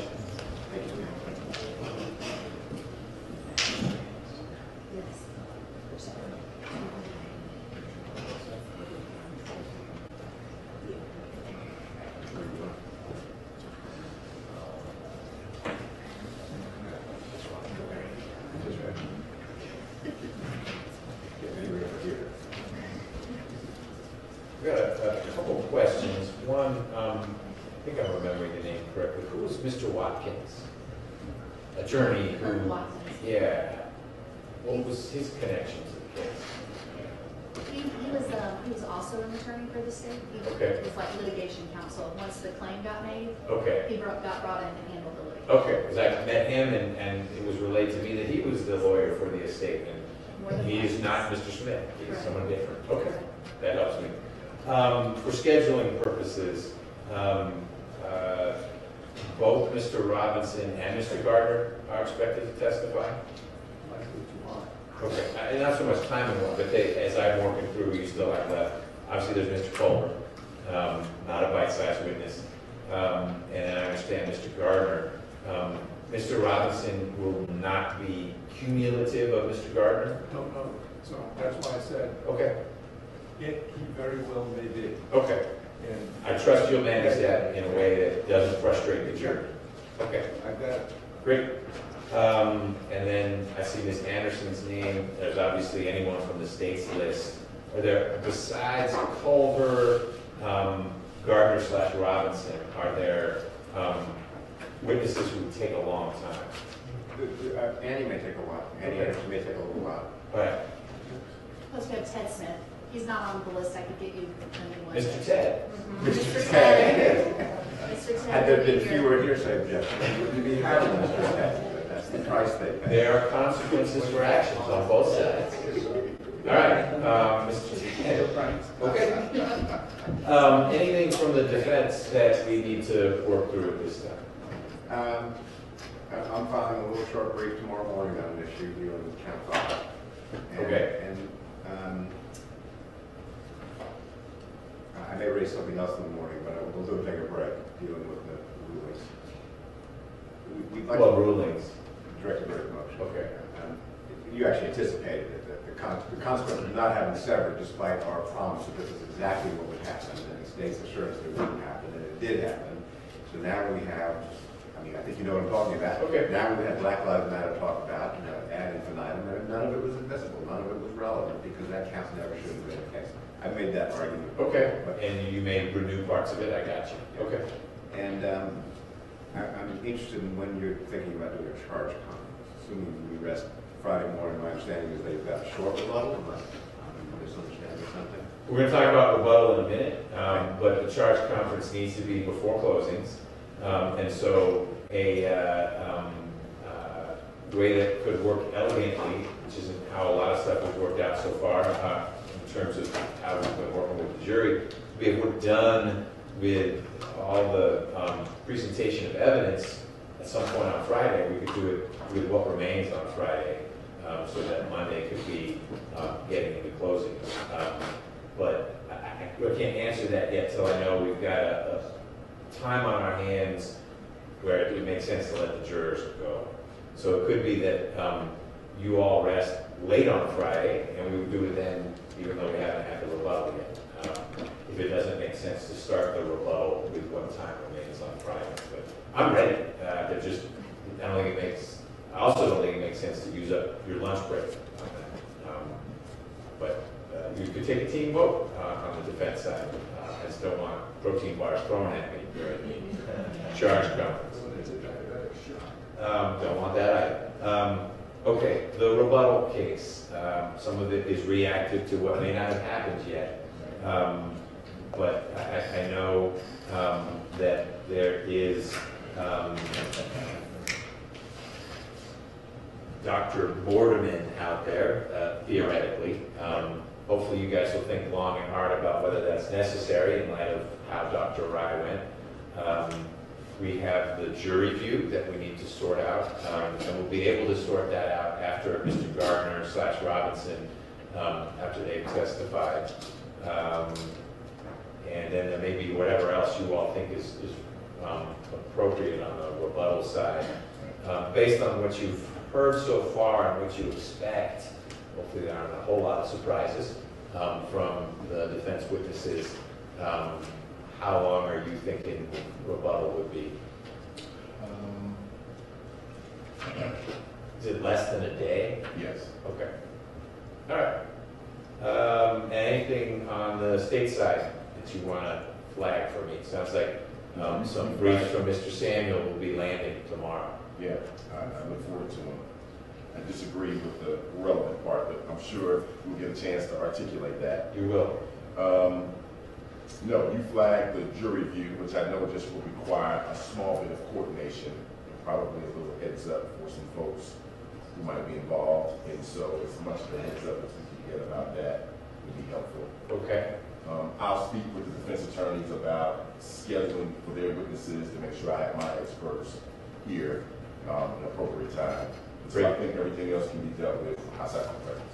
I'm happy to finalize the jury view. It's happening or it's not, and the logistics of it, if it is, once we've heard from the pertinent defense experts, then in a break we can talk about that. So I'm not intentionally leaving you hanging, or I am intentionally, but for a good reason. We'll hear from them. Okay. Well then, I'll see everyone a little before 9 tomorrow, and we'll pick up the cross-examination of Mr. Smith. When he's done testifying, we'll see who's next for the defense. Yes, sir. Thank you.